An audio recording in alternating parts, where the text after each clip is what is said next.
குருமுகநதீத்ய பிராகவேதான்ன சேஷான் நரபதி பரிக்லுப்தம் சுல்கமாதாது காமகா ஸ்வசர அமரவஞ்சம் ரங்கநாதஸ்ய சாக்ஷாத் ருஜுகுலதலகந்தம் விஷ்ணுஜித்தம் நமாமி. மின்னார் தடமதில் சூழ் வில்லுபுத்தூர் என்றொரு கால் சொன்னார் கழக்கமலம் சூடினோம் முன்னாள் கிழியறுத்தான் என்றுரைத்தோம் கீழ்மை நீள் சேரும் வடியறுத்தோம் நெஞ்சமே வந்து பாண்டியன் கொண்டாட பட்டபிரான் வந்தான் என்று இந்திய சங்க விடுத்தூத வேண்டிய வேதங்களோதி விரைந்து கிழியறுத்தான் பாதங்கள் யாமுடைய பத்து எந்தை தந்தை தந்தை தந்தை தம் மூத்தப்பன் ஏழ்படிகால் தொடங்கி வந்து வடிவடியாட்சி செய்கின்றோம்.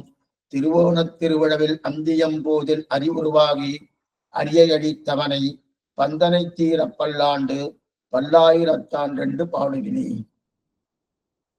இந்த பாசுரமானது 6வது பாசுரம். திருப்பல்லாண்டிலே பகவல்லாபார்த்தி வந்து சேர்ந்தார் என்று சொல்லக்கூடிய பாசுரம். அதுல அவ உள்ள வரச்சே தங்கள் பெருமையெல்லாம் சொல்லிட்டு வரா. எங்களுக்கு இருக்கக்கூடிய பெருமை என்ன தெரியுமா? அந்த கோட்டியார் சொல்றா, 7 படிகால் தொடங்கி வந்து வடிவடி ஆட்சேகின்றோம். 7 தலைமுறைகளுக்கு எங்களுக்கு கைங்கரியம் விச்சேதம் ஆனது கிடையாது. அது என்ன தெரிவிக்கிறார்? எந்தை தந்தை தந்தை தந்தை தம் மூத்தப்பன் என்று 7 தலைமுறைகள். எந்தை என்கிற இடத்திலே 2 தலைமுறை, தந்தை தந்தை தந்தை 3 தந்தை. அந்த 3 தந்தையிலே 3 தலைமுறை, 2 தலைமுறை கூட்டன் 3 தலைமுறை, 5 தலைமுறை ஆயிடுச்சு. தம்மூத்தப்பன் வந்துட்டு இருக்கணும். அந்த தம் சப்தத்தாலே 5வது தந்தை வந்து தோணும். அந்த 5வது தந்தையுடைய தந்தை தம் என்ற சப்தத்தாலே சொல்லப்படுகிறது. அதுக்கப்புறம் மூத்தப்பன். அப்ப 6வது தந்தையுடைய தந்தை அந்த மூத்தப்பன் சப்தத்தாலே சொல்லப்படுகிறது. இப்படி 7 தலைமுறை. எந்தை தந்தை தந்தை தந்தை தம் மூத்தப்பன் 7 படிகால் தொடங்கி வந்து வழிவழி செய்கின்றோம். அப்படி நாங்க கைங்கரியம் பண்ணிட்டு இருக்கோம் அப்படின்னு தெரிவிக்கிறார். அதுல நேற்றைய காலக்ஷேபத்துல ஒரு விசாரம் பண்ணினோம். என்ன விசாரம் என்றால், இவர்கள் ஸ்ரீ வைஷ்ணவ சாத்விக சத்தையோடு கூடியவர்கள். அவர்கள் சத்துவகுணம் படைத்தவர்கள். அந்த சத்துவகுணம் படைத்தவர்கள் தங்கள் பெருமையை தாங்களே சொல்லிக் கொள்ளலாமான சொல்லிக் கொள்ளப்படாது. என என்னைக்குமே ஆத்ம பிரசம்சை கூடாதுன்னு நேற்று ஒரு சரித்திரம் வேற பார்த்தோம். யயாதி இங்கிருந்து கல்வி ஆப்த பிரசம்சை பண்ணினா என்று என்ன பண்ணினா? இந்திரன் தலைக்குப்பர தள்ளி விட்டான்னு பார்த்தோம். அப்ப ஆத்ம பிரசம்சை கூடாது.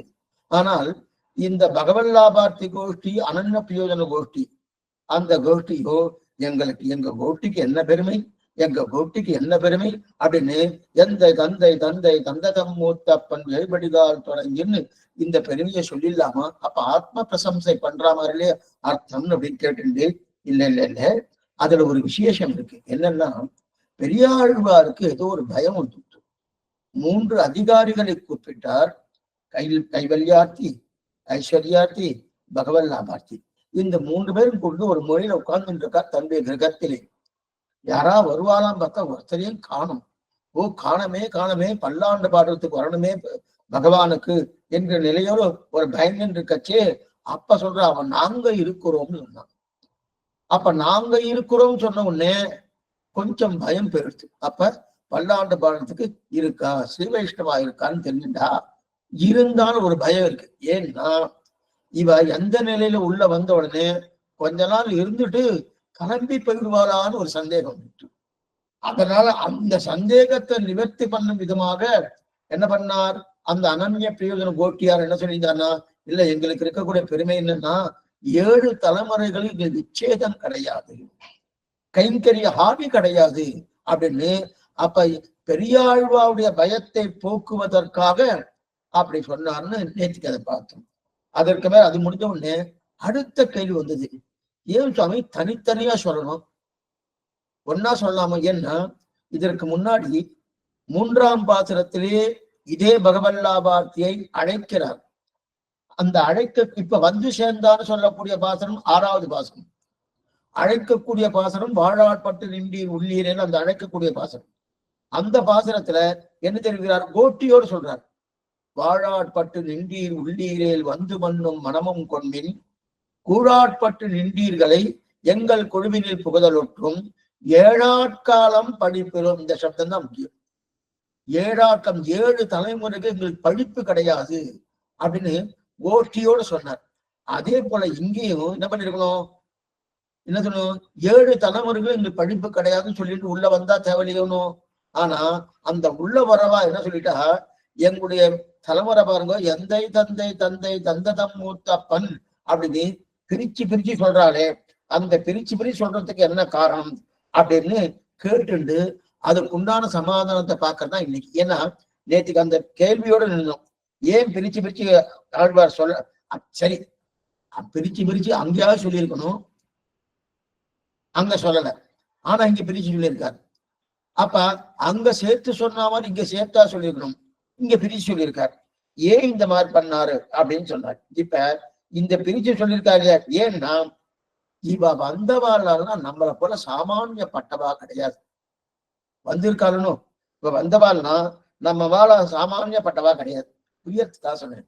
நல்ல எக்ஸாம்பிள் சுவாமி கொடுக்குறார். என்னன்னா, நம்ம சன்னதிக்கு போறோம், ஒரு கோஷ்டியோட போறோம், ஒரு 15-20 பேர் அழிச்சுட்டு போறோம். சுவாமி கோஷ்டியோட அந்த சுவாமி வந்தார், அவர் வந்தார் அப்படின்றோம். அப்ப கோஷ்டியில இருக்கிற ஒவ்வொருத்தர் பேரும் சொல்றோமா? அந்த மாதிரிலாம் சொல்றதே கிடையாது. இப்ப நீங்க காலேஜ் கேட்டு கேள், இந்த சுவாமி கேட்கிறார், இந்த அம்மங்கார் கேட்டார், இந்த இந்த இந்த ஆண்டாள் கோஷ்டி கேட்டார் அப்படின்னு தனித்தனியா சொல்றேன்னா சொல்றது இல்லை. என்ன சொல்றோம், கோஷ்டியார் வந்தா சுவாமி இத்தனை பேர் வந்தா அத்தனை பேர் கேட்டுன்றதா சொல்றோம். அதே சன்னதி சேவிக்க போனாலும் அந்த கோஷ்டியார் வந்தா, அந்த கோஷ்டி 15 பேர் வந்தா அவ வந்து சேவிச்சுட்டு போனா அப்படின்னு சொல்றோம் சாமி சொல்லணும். இதே புரியத்துக்காக சொல்றேன். இதே சுவாமி வனமாபல ஜெய சுவாமி வந்தார், ஸ்ரீபெரும்புதூர் ஜெய சுவாமி வந்தார், அதே போல இங்க இருக்கக்கூடிய திருதண்டி ஜெய சுவாமி வந்தார் அப்படின்னு அவ 3 கோஷ்டி 4 பேர் 5 பேர் இந்த மாதிரி பெரிய பெரிய உத்தவர்கள், அவெல்லாம் ஸ்ரீ வைஷ்ணவா. அந்த ஸ்ரீ வைஷ்ணவா எல்லாம் வந்தான்னா அப்ப நம்ம கோஷ்டின்னு சொல்லுவோமா? சுவாமி ஜீயர்கள் கோஷ்டி வந்தான்னு சொல்லுவோம்னா அப்படி சொல்ல மாட்டோம். அப்ப என்ன சொல்லுவோம், வானமாவன சுவாமி ஜீயர் சுவாமி எழுதிருந்தார், திருக்கோளூர் ஜீயர் சுவாமி எழுதிருந்தார், சின்னஜீயர் சுவாமி எழுதிருந்தார் அப்படின்னு ஒவ்வொன்றும் தனித்து தனி சொல்றோமோ. ஏன் சுவாமி முதல்ல நாம ஏதோ சாமானியப்பட்ட ஒரு ஜனங்களோட போயிருச்சு, 10 பேர் கோஷ்டியோடு போகணும் அப்படின்னு சொல்றோம். அதே இந்த ஜீயர் சுவாமியோட போகும்போது மட்டும் 10 பேர் கோஷ்டியோட போனா போல அந்த வார்த்தை இங்க உபயோகப்படுத்துறோம்னா உபயோகப்படுத்துறது கிடையாது. ஏதோ ஜீய சுவாமிகள்லாம் வந்தா அவரோட போனா அப்படின்னு சொல்றோம்னா சொல்றது இல்லை. ஒவ்வொருத்தரும் தனித்து தனி சொல்றோம்.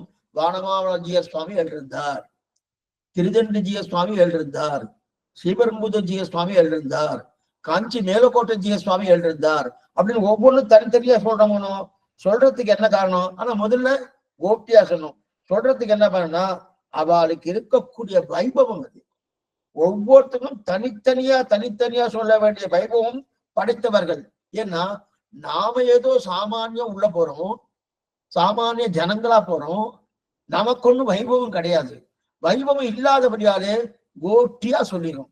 ஆனா அவ ஒத்தொத்தருக்கு வைபவம் உண்டு. இந்த ஜீய சுவாமி, அந்த ஜீய சுவாமி, அந்த ஜீய சுவாமி அப்படின்னு ஒத்தொத்தரும் தனித்தனியா சொல்றோம். இத்தனைக்கும் ஒரு 5 ஜீய சுவாமி உள்ள எழுதி பெருமாளை சேவிக்க போயிருந்தாலும் 5 ஜீய சுவாமியுடைய திருநாமத்தை தனித்து சொல்றோம். ஜீய சுவாமி கோஷ்டிகள் போயிடுத்து உள்ள போய் பெருமாளை சேவிக்க போனா அப்படின்னு சொல்றதே கிடையாது. ஏன்னா அவளை பெருமையை பார்த்து சொல்லும் போது அவ தனித்தனியா சொல்ல வேண்டும் ஒரு பெருமை படைத்தவர்கள் அவர்கள்.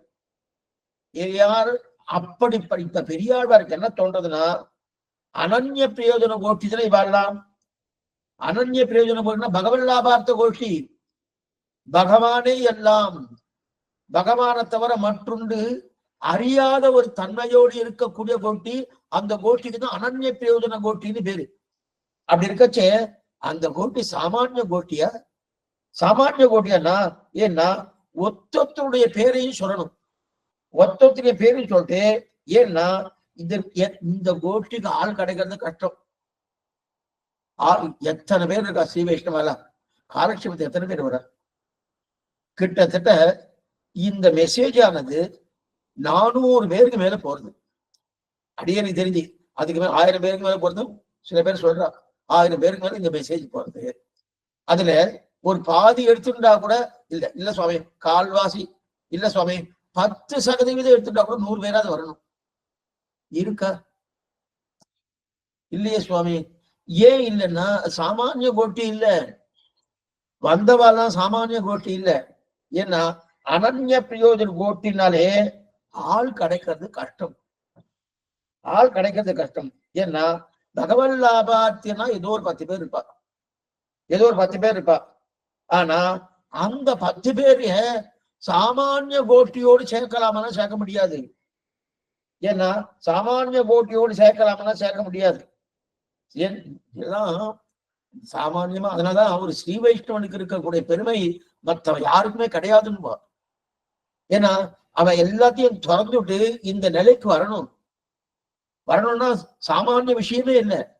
அதனால அவளுக்கு எத்தனை பெருமை இருந்தா, எத்தனை மன வலிமை, எத்தனை பக்தி ஸ்ரத்தை, எத்தனை தூரம் பகவானுடைய பிரேமம், காதல், அன்பு, அவா வேட்கை இதெல்லாம் இருந்தா அவ இங்க வந்துருக்கணும்.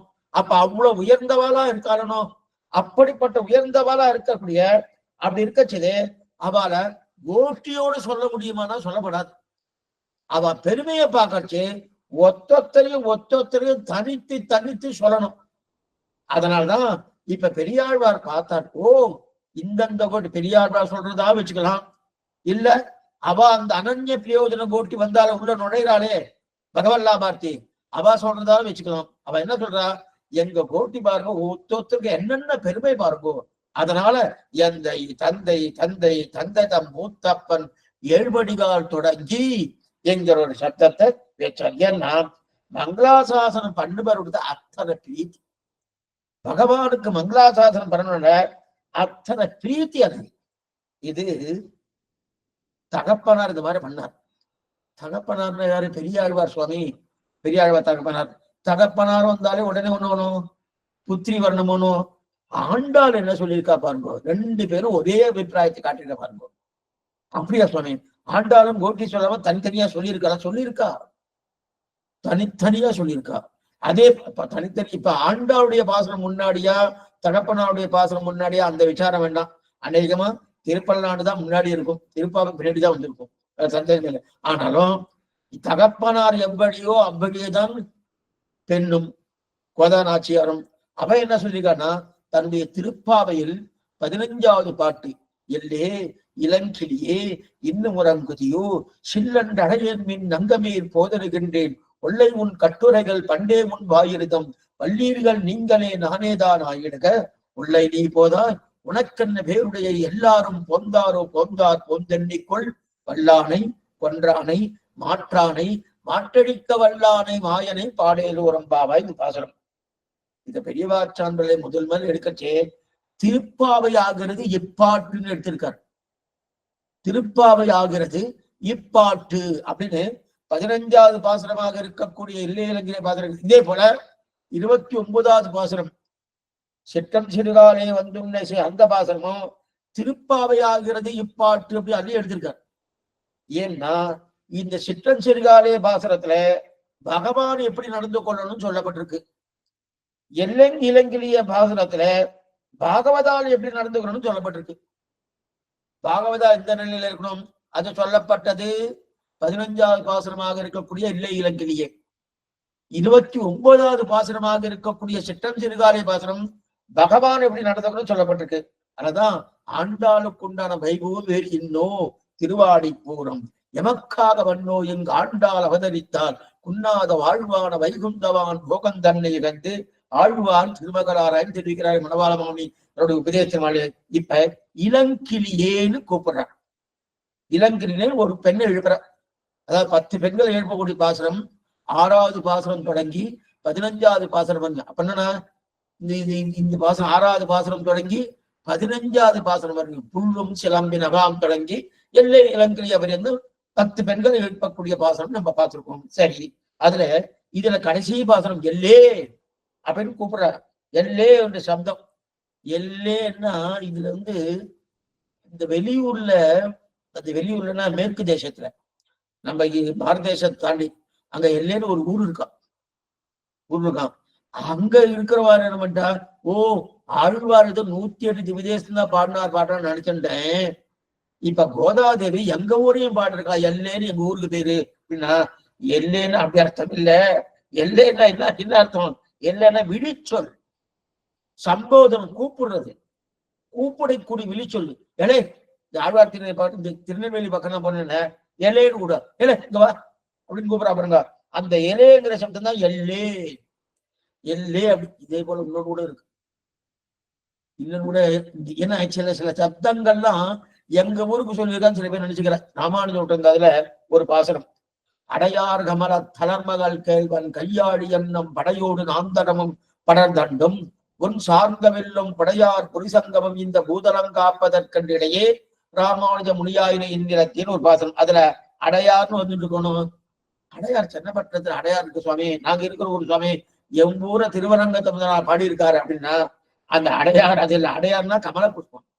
அந்த கடையார் இந்த கமல புஷ்பம் எப்படி இருக்கும் என்பதற்காக சொன்னாரே தவிர எது சொல்ல வந்தனா, அப்ப எல்லேன்னு கூப்பிடறா இல்லையா? அப்ப எல்லேன்னு கூப்பிடச்சு உள்ள இருக்கிறவா கூப்பிட எல்லே, உள்ள இருக்கிறவான கூப்பிடுற ஆண்டாள் வெளியில, ஆண்டாள் கோஷி வெளியில இருக்கு, உள்ள படுத்து தூக்கிட்டு இருக்கா. அந்த தூங்குறவளை எழுப்பக்கூடிய பாசனம் கடைசி பாசனம். அப்ப உள்ளே இருக்கிறது கூப்பிடுறா. அப்ப இந்த ஒரு பாசனத்துல மட்டும்தான் யுக்தி பிரத்யுக்திகள் இருக்கும். அப்படின்னா சாமானியமா வெளியில இருக்கிறவா பேசணும், உள்ள இருக்கிறவா பேசணும், ரெண்டுமே இருக்கணுமோனோ. ஆனா இந்த 10 பாசனம், எந்த 6வது பாசனம் தொடங்கி 15வது பாசனத்துக்குள்ள, அதுல 15வது பாசனத்தை தவிர மிச்சம் இருக்கக்கூடிய 9 பாசனம் நிக்கணும், 6ல இருந்து 14.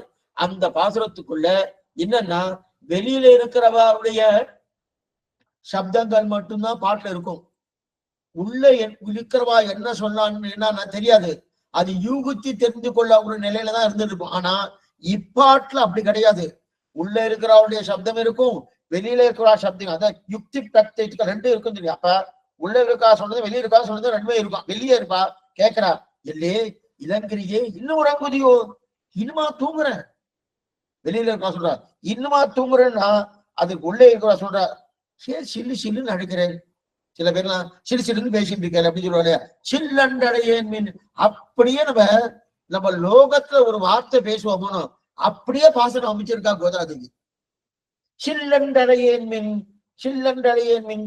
காத்தால 4 மணிக்கெல்லாம் வந்து என்னை இப்ப தொந்தரவு பண்ணி சில்லு சில்லுன்னு சொல்லிட்டு இருக்காளே, எனக்கும் தெரியும், எனக்கும் தெரியும். பகவதாபத்துக்கு போகணும், கிருஷ்ணானுபவத்துக்கு போகணும், எனக்கும் தெரியும். ஆனா அதுக்கு நீ மாதிரி சில்லு சில்லுன்னு சொல்லிட்டு இருக்கல அப்படின்னு சிடுக்குன்னு ஒரு வார்த்தை பேசினா உள்ள இருக்கிறவா சில்லண்டடையேன் மீன் வார்த்தை பேசினா, அப்ப வாச பேச்ச கோபமா அந்த மாதிரி கோபமா சொன்னாலும் வெளியில இருக்காரு இது பிடிக்கல. ஓ என்ன இது, நாங்க எங்களுக்காக வந்தோமா, இவளை விட்டுட்டு போகப்படாது, இவளும் பகவத அனுபவத்துக்கு அது தகுதி படைத்தவள் தானே, இவளை விட்டுட்டு போகப்படாது, இவளை அழிச்சுட்டு போடணும், இவளுடைய நன்மைக்காக தானே வந்திருக்கோம். அப்படி இருக்கச்சே இவன் என்ன இப்படி கோச்சிக்கிறா, சில்லண்டடையேன் மீன் அப்படின்னு சொல்லி உள்ள வெளியில இருக்கிறா சொல்றா. அப்ப சொல்றா, உள்ளை உன் கட்டுரைகள் பண்டே உன் வாயிருதம். எனக்கு நன்னா தெரியுமே, வெளியில இருக்கா சொல்ற, எனக்கு நன்னா தெரியும் உங்களுக்கு உன்னை பத்தி. என்ன வரேன்னு சொல்லுவேன், நான் தான் முன்னாடி வருவேன்னு சொல்ல, கடைசியில நீ வரவே மாட்ட, நாடு கடத்துவ. சில பேர்ல இதெல்லாம் பண்ணுவா. அப்ப யாத்திரை வச்சுட்டு பஸ்ஸுக்காக காத்துட்டு இருப்போம். அவ தங்கள் காரியத்தெல்லாம் முடிச்சுட்டு 1 hour லேட் ஆகும். அவர் ஒருத்தரால கிட்டத்தட்ட 1 hour லேட் ஆகுதுன்னா மிச்சம் இருக்க 15 பேர் சிரமப்பட்டு இருப்போம். எதுக்கு சொல்ல வந்தேன்னா, அந்த மாதிரி உன்னுடைய லட்சணங்கள் நன்னாவே தெரியுமே, இந்த மாதிரி சாமர்த்தியம் பேசக்கூடிய நிலை இது இருக்கே, உனக்கு பேச்சு சாமர்த்தியம் இருக்கே தவிர அதை அனுஷ்டானத்துல கொள்ளக்கூடிய நிலை இல்லை, எங்களுக்கு நன்னா தெரியுமே. வள்ளை வள்ளை நீ எவ்வளவு சமர்த்தாய், எவ்வளவு சமர்த்தமான அப்படின்னு சொல்லி வெளியில இருக்கா சொல்ல. அந்த வெளியில இருக்கா கோபம் போடல, எங்க வீட்டு வாசல்ல உள்ள இருக்க என் வீட்டு வாசல்ல என் கதவை தட்டி என்னையே தொந்தரவு பண்ணி என்னையே வெய்கிறேல. உள்ள இருக்கிற சொல்றார், என் வீட்டு வாசல்ல என் கதவை தட்டி என்னையே வெய்கிறீங்களா, வள்ளியர்கள் நீங்களே, நீங்க தான் வள்ளியர்கள்.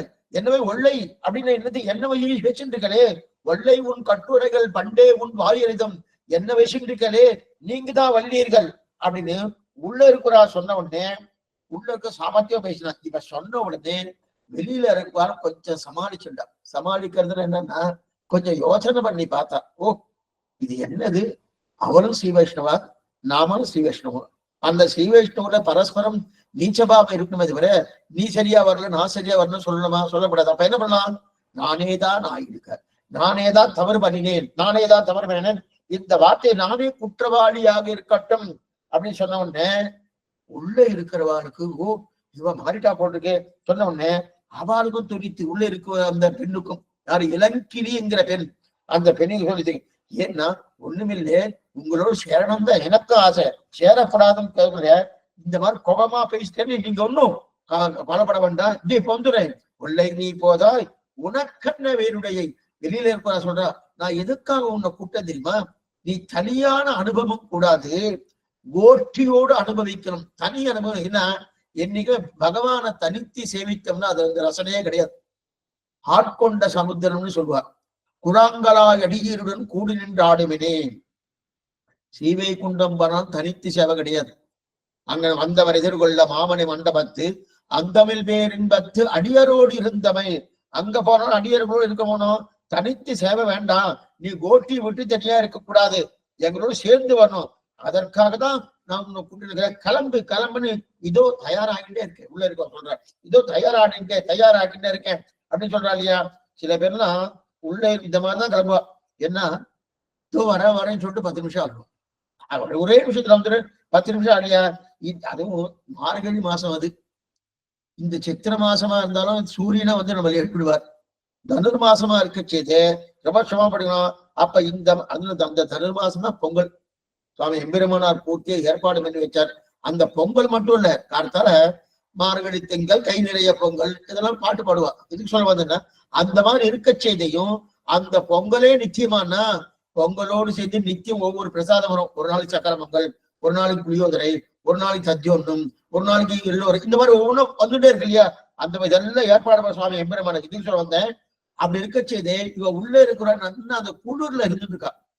வள்ளீர்கள் நீங்களே நானேதான் ஆயிடுக, வல்லை நீ போதா உனக்கென்ன வேறுடையை, எல்லாரும் போந்தாரோ போந்தார் போந்தன்னிக்கொள்.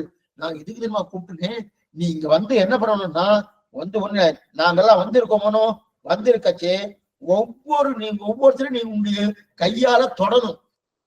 ஒவ்வொரு கோபிகையும் ஒவ்வொரு ஸ்ரீ வைஷ்ணவா இருக்காளனும் அமங்கார் அவ அத்தனை ஒத்தரும் தொடணும். தொட்டு தொட்டு தொட்டு ஓ இவா வந்திருக்கா, இவா வந்திருக்கா, இவா வந்திருக்கா, இவா வந்திருக்கான்னு உன் விரலை வைத்துக் கொண்டு ஒவ்வொரு தொழில் தொட்டு தொட்டு யாருணும் எல்லாரும் போந்தாரோ போந்தார் போந்து எண்ணிக்கொள், போந்து எண்ணிக்கொள், போந்தார் போந்து எண்ணிக்கொள். எத்தனை பேர் வரணும்னு இருக்கோ அத்தனை பேர் வந்திருக்கா. நீ வந்து என்ன பண்ணும், ஒவ்வொருத்தரும் தொட்டு தொட்டு தொட்டு என்ன பண்ணும், ஓ இவ வந்திருக்காளே, இவ்வளவு வந்திருக்காளே, இவ்வளவு வந்திருக்காளே, இத்தனை வைபவம் படுத்தி இவ வந்திருக்காளே அப்படின்னு நீ சொல்லணும். இப்ப வியாக்கியாத்தா என்ன விசாரிக்கிறான்னா ஆசிவா தெரிவிக்கிறாங்க. வியாக்கியாத்தா இங்க விசாரிக்கிறா ஒண்ணும் இல்லை, ஒரு பாகவதனை தனித்தனியே தொட்டு தொட்டி காட்டிக் கொள்வதால் பிரயோஜனம் என்ற தனித்தனியே. இது ஏன் திருக்கோவில் இடைகளி, அந்த இடைகளிலே பொய்கையாழ்வார் பூதத்தாழ்வார் பெய்யாழ்வார் 3 பேர் இருக்கச்சே குறுக்க போனாரும் ஆயன் பெருமாள் திருக்கிரம் பெருமாள் கூட உள்ளுக்குள்ளேன்னா அந்த பாகவத சம்பந்தம் தமக்கு வேணும், அவருடைய திருமேனி கரஸ்பர்சம் வேணும் போனாருனோ. அதே போலதான். ஏன்னா ஒவ்வொருத்தையும் தன்னை தொடணும், தொடுத்து நமக்கு பிரயோஜனம். அதுவேதான் ஸ்ரீவைஷ்ணவாரோட சம்பந்தம் சரீர சம்பந்தம் இருக்கணும், ஆத்ம சம்பந்தம் இருக்கணும். சரீர சம்பந்தம்னா என்ன, சரீர கைங்கரியமும் பண்ணணும். அது ரொம்ப இல்லையா? அப்படி இருக்கச்சே அவ வாசல்ல முன்னாடி போய் அவ தொட்டு தொட்டு எண்ணிக்கோ அப்படி என்னன்னு அர்த்தம், இவன் வந்திருக்கா, இவ்வளவு வந்திருக்கா, இவ்வளவு வந்திருக்கா அப்படின்னு எண்ணி பாத்துக்கணும். ஏன்னா இப்ப தனித்தனியா ஆண்டாள் சொல்றானோ, போந்தார் எல்லாரும் போந்தாரோ போந்தார் போந்து எண்ணிக்கொள்னா என்ன அர்த்தம், ஒவ்வொரு ஸ்ரீ வைஷ்ணவ பாகவதையும் ஒவ்வொருத்தரும் எண்ணி எண்ணி பாரு. அவ பேரை சொல்லி அவளை தொட்டு தொட்டு தொட்டு தோலை தொட்டு தொட்டு எண்ணி பார்த்துக்கோனார். அதையத்தான் இப்ப பெரியார் என்ன பண்றாரு, எந்தை தந்தை தந்தை தந்ததம் மூத்தப்பன் ஏழ்படிகால் தொடங்கி. அப்ப தகப்பனார் என்ன பண்ணாரோ மகன் அதை பண்ணியிருக்கார். எந்தை தந்தை தந்தை தந்ததம் மூத்தப்பன் ஏழ்படிகால் தொடங்கி. சரி சுவாமி, இப்ப ஆனா இந்த மாதிரி அது போந்தன்னைக்கோ தனித்தனியா எண்ணிக்கொள்ள சொன்னா அதனால இந்த கூட்டமா போது நியாயம்தான். ஆனால் அந்த கூட்டத்தை பெருமையை பார்க்கும்போது தனித்தனியா சொல்றதும் நியாயம். அப்ப கோஷ்டியா சொல்றதும் நியாயம். ஸ்ரீ வைஷ்ணவ கோஷ்டி சொல்லலாம். அந்த ஸ்ரீ வைஷ்ணவாருக்குள்ளேயே 10 சுவாமிகள் இருப்பாருனோ அவருடைய பெருமையை சொல்றச்சே தனித்தனித்து இந்த சுவாமி இந்த சுவாமி இந்த சுவாமி அப்படின்னு சொன்ன ரெண்டுமே நியாயம் அப்படின்னு தெரிவிக்கிறார். இதற்கு மேலே ஆச்சரியமான ஒரு பிரமாணத்தை உதாரிக்கிறார். அதுக்கு முன்னாடி வியாக்கியானத்தை வாசிச்சார். ஒரே நிமிஷம். அதாவது மங்களாசாதி பொண்ணுங்களை பக்கருடான பிரீத்தி அதிசயத்தாலே சொல்லுகிறார். அதாவது ஏழாட்கால பழிப்பிழந்து திரளாருளை செய்தார். இவர்களும் ஏழ்படிகால் என்று திரள சொல்லான் என்றால் பிரித்து சொல்கிற இதுக்கு பலம் எண்ணில் சத்தானத்தில் மங்களாசாசம் பண்ணி போந்தவர்கள் பக்கருடான பிரீத்தி அதிசயத்தாலே சொல்லுகிறார்கள் சொன்னார். அதுக்கப்புறம்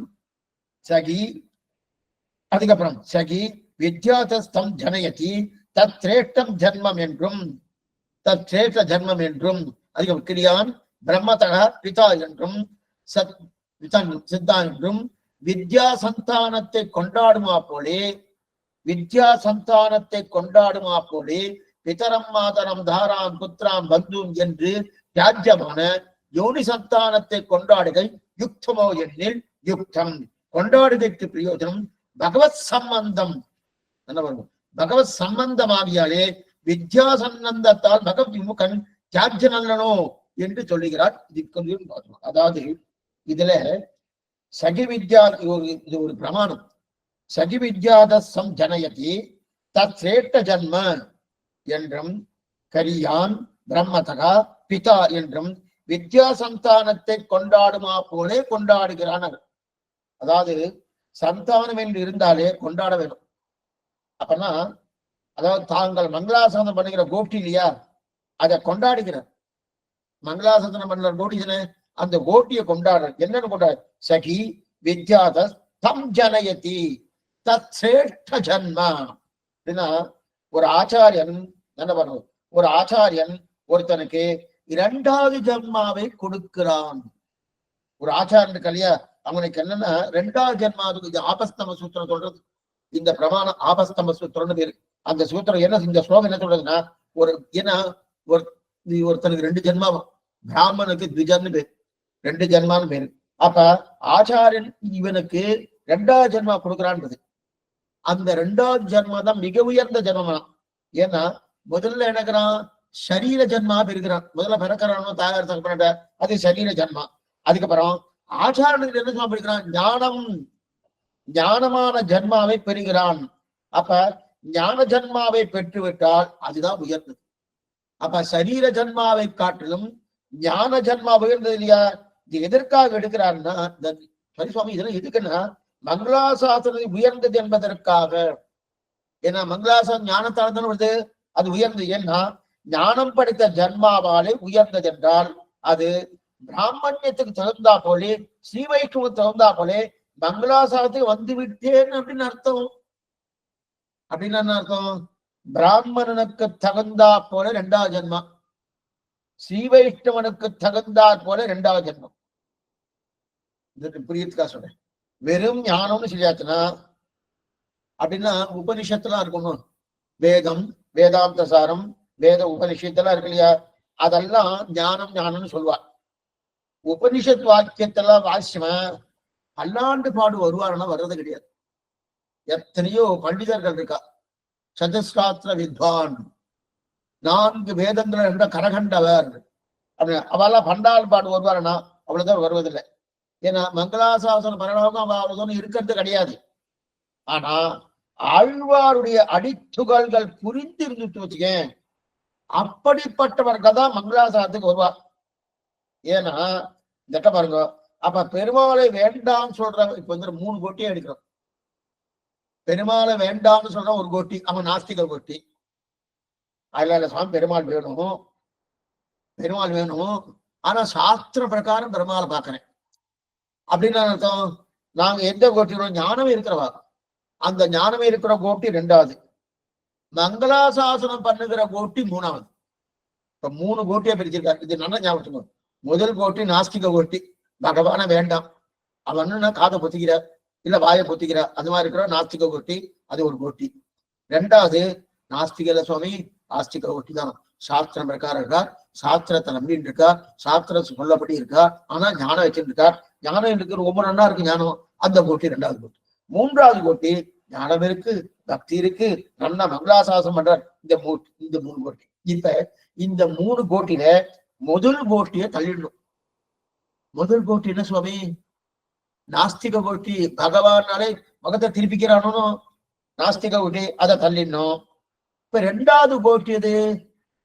ஆஸ்திக கோட்டி. நாஸ்திக கோட்டியில சாஸ்திர சம்மதத்தோடு இருக்கக்கூடிய கோட்டி.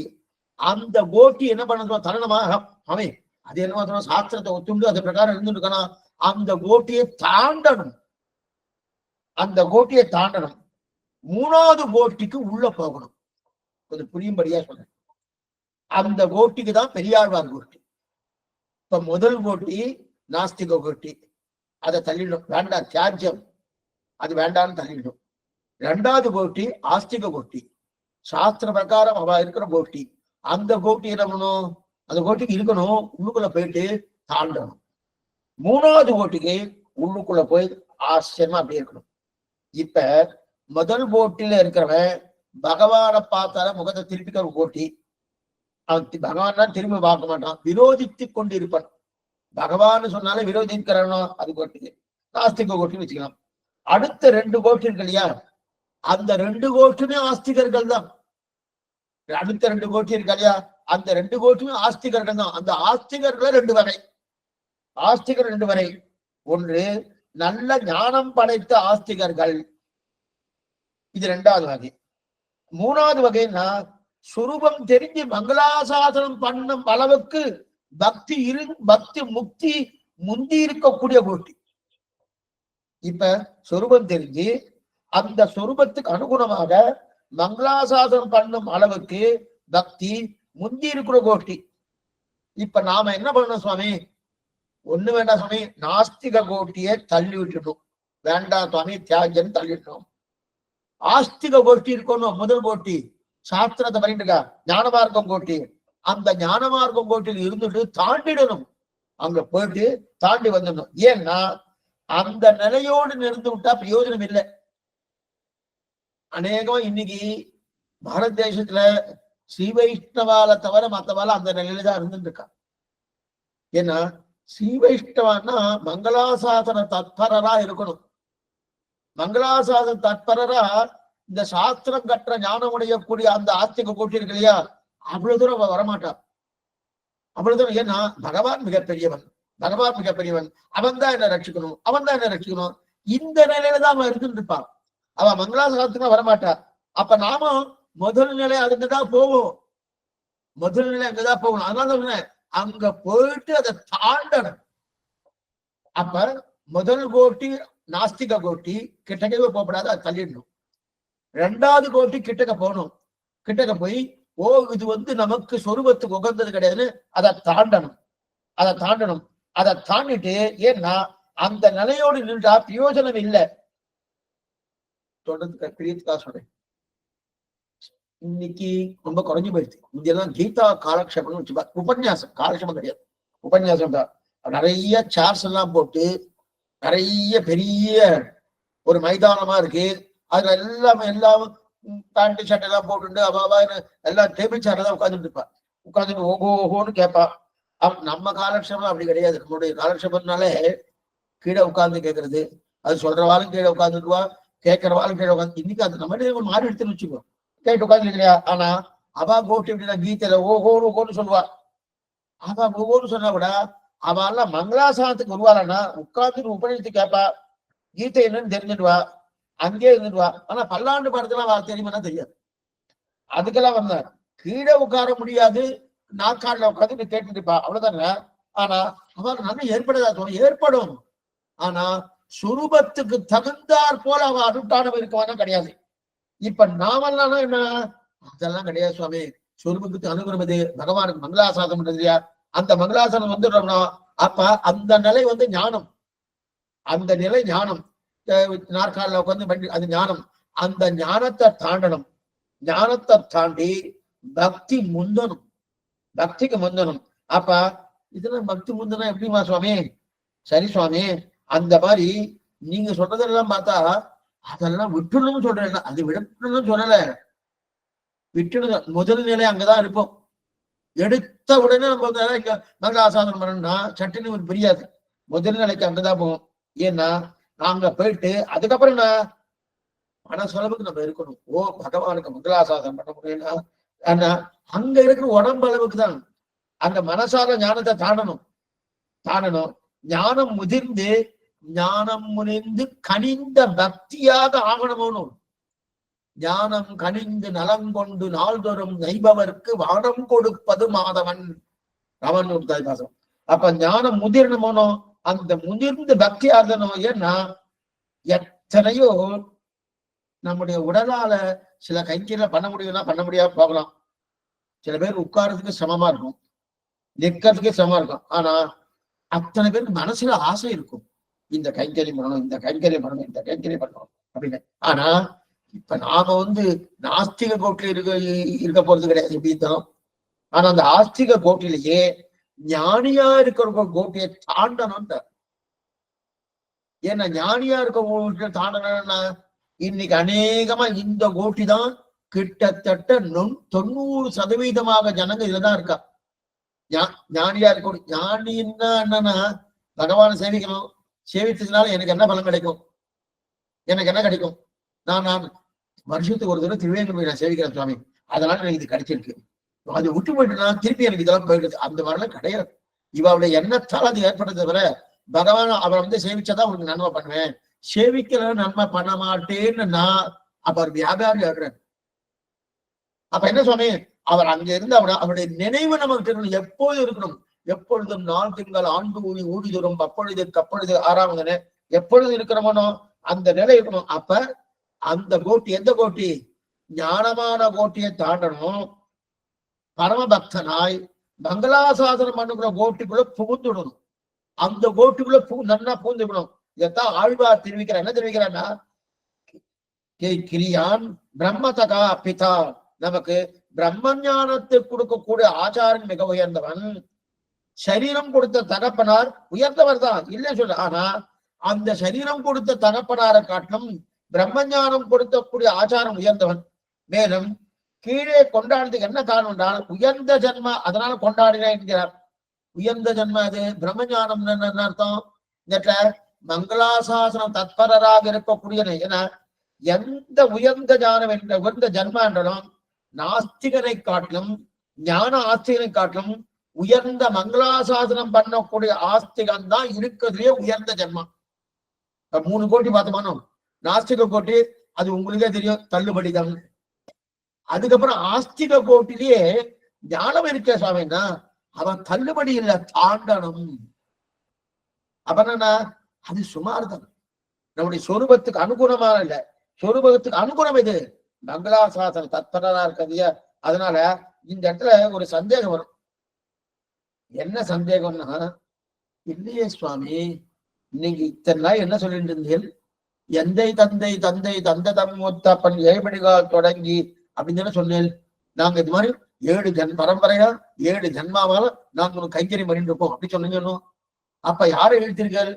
உன் தகப்பனார், தகப்பனாருக்கு தகப்பனார், தகப்பனாருக்கு தகப்பனார், தகப்பனாருக்கு தகப்பனார் அப்படின்னு ஒரு பரம்பரை எழுதிட்டு வந்தீங்கன்னு. அந்த பரம்பரை கொண்டு இங்க சேர்க்கப்படாதுன்னு சாஸ்திரம் சொல்லியிருக்க. அது என்ன சுவாமி சொல்லியிருக்கு? பரம்பரையை கொண்டு சேர்க்கப்படாதா? சேர்க்கப்படாது. அந்த மாதிரி பரம்பரை கொண்ட வேண்டீர் மக்களுற்றார் சுற்றத்தவர் வீரமும் கண்டதோடு பட்டதல்லால் காதல் மற்றி யாதும் என்று ஆழ்வார் 9 முதல் திருவாமியிலே தெரிவிக்கிறாரு. முதல் பாட்டே அதெல்லாம் வேண்டாம், தியாஜ்யம் சொல்லிட்டு. ஆனா நீங்க என்ன பண்றீங்க? எந்தை தந்தை தந்தை தந்த தம்மூத்தப்பன் ஏழ்மணிகால் தொடங்கினு தகப்பனாருன்னா அந்த தகப்பனாருன்னா அவன் எல்லாம் சேர்க்கறியே. அந்த மாதிரி சேர்க்கப்படாதுன்னு சொல்லியிருக்கு. எங்க இருக்கு சாஸ்திர வாக்கியம்? ஆச்சரியமான சாஸ்திர வாக்கியம் விககேஸ்வர சம்ஹிதைன்னு பேர். அந்த விககேஸ்வர சம்ஹிதையில தெரிவிக்கிறார். இந்த வாக்கியத்தை கத்தியத்திரயத்துல சரணாகதி கத்தியத்துல சுவாமி எம்பெருமான் எடுத்திருக்கார். பிதரம் மாதரம் தாராம் புத்திரான் பந்தும் சகீம் குரும் ரத்னானி தனதான்யானி கஷேத்ராணி கிருகாணி சர்வதர்மாந்த சஞ்சத்த சர்வகாமாட்ச சாட்சரான் லோக விக்ராந்த சரணவு சரணம் தே அபிரஜம் விபு. ஆச்சரியமா சொல்லணும், அழகான ஸ்லோகம் இது. சரணாகதி கத்தியத்தை சுவாமி எம்பெருமானார் எடுத்திருக்கார். என்ன அவர் எடுத்து ஆசைப்பட்ட ஸ்லோகம், ஆச்சரியமா ஸ்லோகம். இதுல என்ன சொல்லியிருக்கு பாருங்க, பிதரம் மாதரம் தாரான் புத்திரான் பந்தூம் சகீம் குரும். பிதரம் மாதரம் தாரான் தாய் என்ன, தகப்பனார் என்ன, தாரான் மனைவி என்ன, புத்திரான் பிள்ளை என்ன, பந்தூன் அதுக்கு பந்துக்கள் என்ன, சகீன் தோழர்கள் என்ன, குரும் குருக்கள் என்ன, எல்லா சொத்துக்கள், ரத்னானி தனதான்யானி சேத்ராணி கிரகானி எல்லா சொத்துக்களும் அப்படின்னா அசையும் சொத்துக்கள் என்ன, அசையா சொத்துக்கள் என்ன, இதெல்லாம் மோட்சோபாகமாக நாம் சேமித்து வைத்து உள்ள புண்ணியங்கள். இது அத்தனையும், இந்த தர்மங்கள் அத்தனையும், அது மட்டும் இல்ல, எதெல்லாம் நீ ஆசை வச்சிருக்கியோ அது அத்தனையும் திறந்து விடணும். அது அத்தனையும் நீ திறந்து விடணும். எதுவுமே நீ ஆசையை வைக்கப்படாது. பிதரம் மாதரம் தாரான் புத்திரான் பந்தூம் சகீம் குரும் ரத்னானி தனதான்யானி சேத்ராணி கிருகானி சானே, இது அத்தனையும் நீ விட்டுன்னு சொல்லியிருக்கு. விட்டு என்ன சுவாமனும், சர்வ தர்மாஞ்ச சஞ்சத்த சர்வ காமாட்ச சாப்டராம் லோக விக்ராந்த சரணவு. அந்த திருவிக்ரம் அவதாரம் பண்ண அந்த திருவடித்தாமரையில், அந்த திருவடித்தாமரையில் சரணமாகப்பட்டுகிறோம். இந்த பிரமாணத்தின்படி எல்லாத்தையும் தொடர்ந்துடணும்னு சொல்லியிருக்கு. ஆனா நீங்களும் எந்தை தந்தை தந்தை தந்தகம் மொத்த பஞ்சடிகால் தொடங்கி சொல்லிட்டு இருக்கீங்க சுவாமி. இது எந்த விதத்துல நியாயம்? சாஸ்திர வாக்கியம் இருக்கு. இந்த வாக்கியத்தை எம்பெருமான் சரணாகதி கத்தியத்திலே எடுத்திருக்காரு.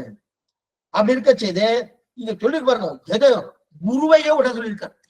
குரு பித்தரம் மாதரம் தாரான் புத்திரான் பந்தும் சக்கியும் குரும் எல்லாத்தையும் விட்டுடு. எல்லாத்தையும் அது மட்டும் இல்ல, அசையும் சொத்து அசையா சொத்து, அதுக்கப்புறம் எனக்கு மோட்சோபாயமாக ஏதோ புண்ணியம் எல்லாம் சேர்த்து வச்சிருக்கேனோ அந்த புண்ணியத்தை விட்டுட்டு சொல்லியிருக்கு. என்ன பண்ண சொல்லணும், திருவிக்ரமதாவோட திருவிடைய 10 சொல்லியிருக்கு. அப்ப நீங்க என்னமோ இதெல்லாம் சொல்லிருக்கலாம். அப்ப எதுக்கு இந்த மாதிரி பண்ணி இந்த பிரமாணத்தை எல்லாத்தையும் விட்டுட்டு போனோம். இப்ப இந்த சந்தானம் ரொம்ப உயர்ந்தது, கோஷ்டியும் உயர்ந்ததுன்னு சொல்லி உரிமையும் விடணும்னு சொல்லி இருக்கே சுவாமி. இது நியாயமானா இதுக்கு சமாதானம் சொல்லணும். ஏன்னா இவ எந்த தந்தன்னு சொல்லியிருக்காரு. இங்கேயோ தாய் தகப்பனாரை விட்டுறது மட்டும் இல்ல, குருவையும் உடனே சொல்லியிருக்கு. இது நியாயமானா ஆச்சரியமா சமாதானம் தெரிவிக்கிறா பாருங்க. இங்க குருன்னு சொன்னது என்ன பாருங்க, பிதரம் மாதரம் தாரான் புத்திரான் பந்தும் சக்கியும் குரும். குருன்னு சொன்னது பெரிய திருமந்திரத்தை உபதேசித்தவனே என்று சொல்லக்கூடிய குருவை இங்க சொல்லல. அந்த பெரிய திருமந்திரம் உபதேசம் பண்றாரோ, தாபகா புண்டகா ததா நாமகா மந்திரோ யாகஸ்ய பஞ்சமகான்னு நமக்கு பஞ்சசம்ஸ்காரம் பண்ணக்கூடிய ஆச்சாரனுக்கு இல்லையா, அந்த ஆச்சாரனை இங்க சொல்லல. அந்த ஆச்சாரம் என்ன, பஞ்சசம்ஸ்காரம் பண்ணினவர்களே நம்ம சம்பிரதாயத்துல ஜாகிரதையா ஆச்சாரியன்னு சொல்றோம், குருன்னு சொல்றதில்ல. குருட்டு போயிட்டு வந்தல நாம சொல்றது கிடையாது. ஆச்சாரனை சேவிச்சல, ஆச்சாரோடைய அனுகிரகம் பெற்றுட்டல, ஆச்சாரோடைய வார்த்தையை உள்ளங்கனம் பண்ணப்படாது, இதெல்லாம் நம்ம சொல்றோம்னா ஆச்சாரியன் ஆச்சாரம் சொல்றோம். அப்படி சொல்லுங்க. ஸ்ரீவைஷ்ணவ சம்பிரதாயத்துல அநேகமா குரு என்கிற சப்தத்தை நம்ம பிரயோகப்படுத்துறதே கிடையாது. குரு என்கிற சப்தத்தை எங்கேயோ சில இடத்துல வரும், அடியவும் இல்லேன்னு கிடையாது. இப்ப புரியத்துக்காக ஒரு சப்தம் எங்கன்னு சொல்றேன். பணவாள மாமனிகளே தன்னுடைய உபதேசத்தின மாலையிலே ஞானமனுஷ்டானவே நன்னாகவே உடையனான குருவை அடைந்த கால்னு எடுத்திருக்காரு அப்படின்னு சொல்லியிருக்காரு. உடனே அங்க பிரலோகஞ்சனுடைய வியாக்கியானம் ஆச்சரியமான வியாக்கியானம். அவர் என்ன சொல்லியிருக்கிறார், இந்த இடத்துல குருன்னு சொன்னது ஆச்சாரிய சொல்லியிருக்காரு, லோகத்துல இருக்கக்கூடிய குருவைக்கு சொல்லலேன்ட்டாரு. குரு என்கிற சப்தத்தாலே ஆச்சாரியனை குறிக்கிறது. அப்ப ஆச்சாரியனுக்கும் குருவுக்கும் வித்தியாசம் உண்டா சுவாமி? அப்ப குரு வேறு ஆச்சாரன் வேறா? அப்ப ஆச்சாரனுக்கும் குருக்கும் வித்தியாசம் உண்டானா? உண்டு. குருன்னா யாரு, ஆச்சாரியன்னா யாரு? அநேகமே எங்க குரு வந்திருக்கார் அப்படின்னுவார், எங்க ஆச்சாரியர்கள் இருக்கார் அப்படின்னுவார். வித்தியாசம் உண்டு. குருன்னு யாருன்னா இதிகாசங்கள் புராணங்கள் இந்த கதையெல்லாம் சொல்லி கொடுத்து மேற்கொண்டு அதுக்குண்டான ஒரு நிலையெல்லாம் சொல்றணும், அவெல்லாம் குரு. சம்ஸ்கிருத ஞானத்தை ஏற்படுத்தி கொடுப்பது குரு. யோக சாஸ்திரத்துக்கு உண்டான அடிப்படை ஞானத்தை ஏற்படுத்தி கொடுப்பது குரு. நித்திய அனுஷ்டானம் சொல்லிக் கொடுப்பது குரு. இதெல்லாம் குரு. அப்புறம் நித்திய அனுஷ்டானம் சந்தியாவனம் முதலிய நித்திய அனுஷ்டானம், நைமித்திய அனுஷ்டானம் என்ன, அதே போல ராமாயணம்னா மகாபாரதம் என்ன, அதற்கு மேற்கொண்டு யோக சாஸ்திரம் என்ன, அதற்கு மேற்கொண்டு சம்ஸ்கிருத அறிவு வேணுமோ அந்த அறிவெல்லாம் சொல்லிக் கொடுக்கறது யாருன்னா குரு. ஆனா ஆச்சாரியன் யார் தெரியுமா? பஞ்சசம்ஸ்காரம் பண்ணி திருவாராதனை சொல்லி கொடுக்கிறாரோ, பஞ்சசம்ஸ்காரம் பண்ணி திருவாராதனை சொல்லி கொடுத்து ரகசியத்திரயத்தையும் நமக்கு சொல்லி கொடுக்கிறாரோ அவர் தான் ஆச்சாரியன். அல்லது அந்த பஞ்சசம்ஸ்கார சப்தத்திலேயே தாபகா புண்டகா ததா நாமகா மந்த்ரோ யாகஸ்ய பஞ்சமகான்னு சொல்லப்பட்டிருக்கு. அப்படின்னா அந்த பஞ்சசம்ஸ்காரம் என்னென்ன? இந்த மாதிரி நமக்கு என்ன ஞானம்? ஆச்சாரியனுக்கு அவர் இந்த பரம்பரையாக வரக்கூடிய ஞானத்தை கொடுத்து, அது மட்டும் இல்ல ரகசிய திரயத்தை சொல்லிக் கொடுத்து, அவர் பஞ்சசம்ஸ்காரம் பண்ண நமக்கு கொடுத்து மேற்கொண்டு திருவாராதனக்கம் சொல்லிக் கொடுக்கிறாரோ அவர் தான் ஆச்சாரியன். அந்த ஆச்சாரன் இங்க இந்த ஸ்லோகத்தை, அந்த ஆச்சாரன் இந்த ஸ்லோகத்தை சொல்லியிருக்காருன்னா சொல்ல. எந்த ஸ்லோகத்துல? பிதரம் மாதரம் தாரான் புத்திரான் பந்தும் சக்கியும் குருவும் குருன்னு சொல்லிக்கலையா? அந்த ஆச்சாரம் சொன்னது இங்க சொல்லப்பட்டது.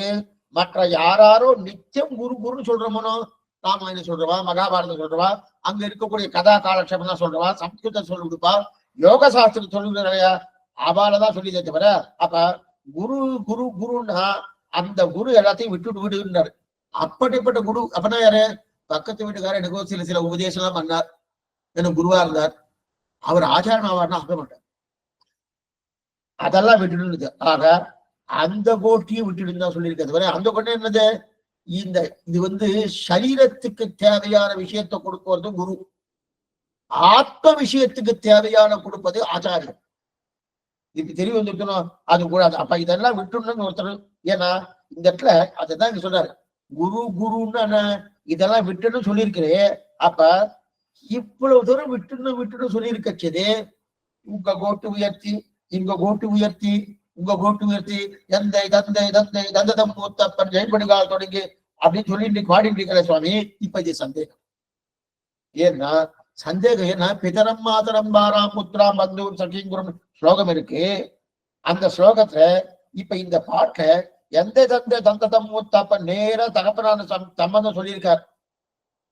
நேர தகப்பனுடைய சம்பந்தம் இந்த பாட்டு நேரா இருக்கு, எந்தை தந்தை தந்தை.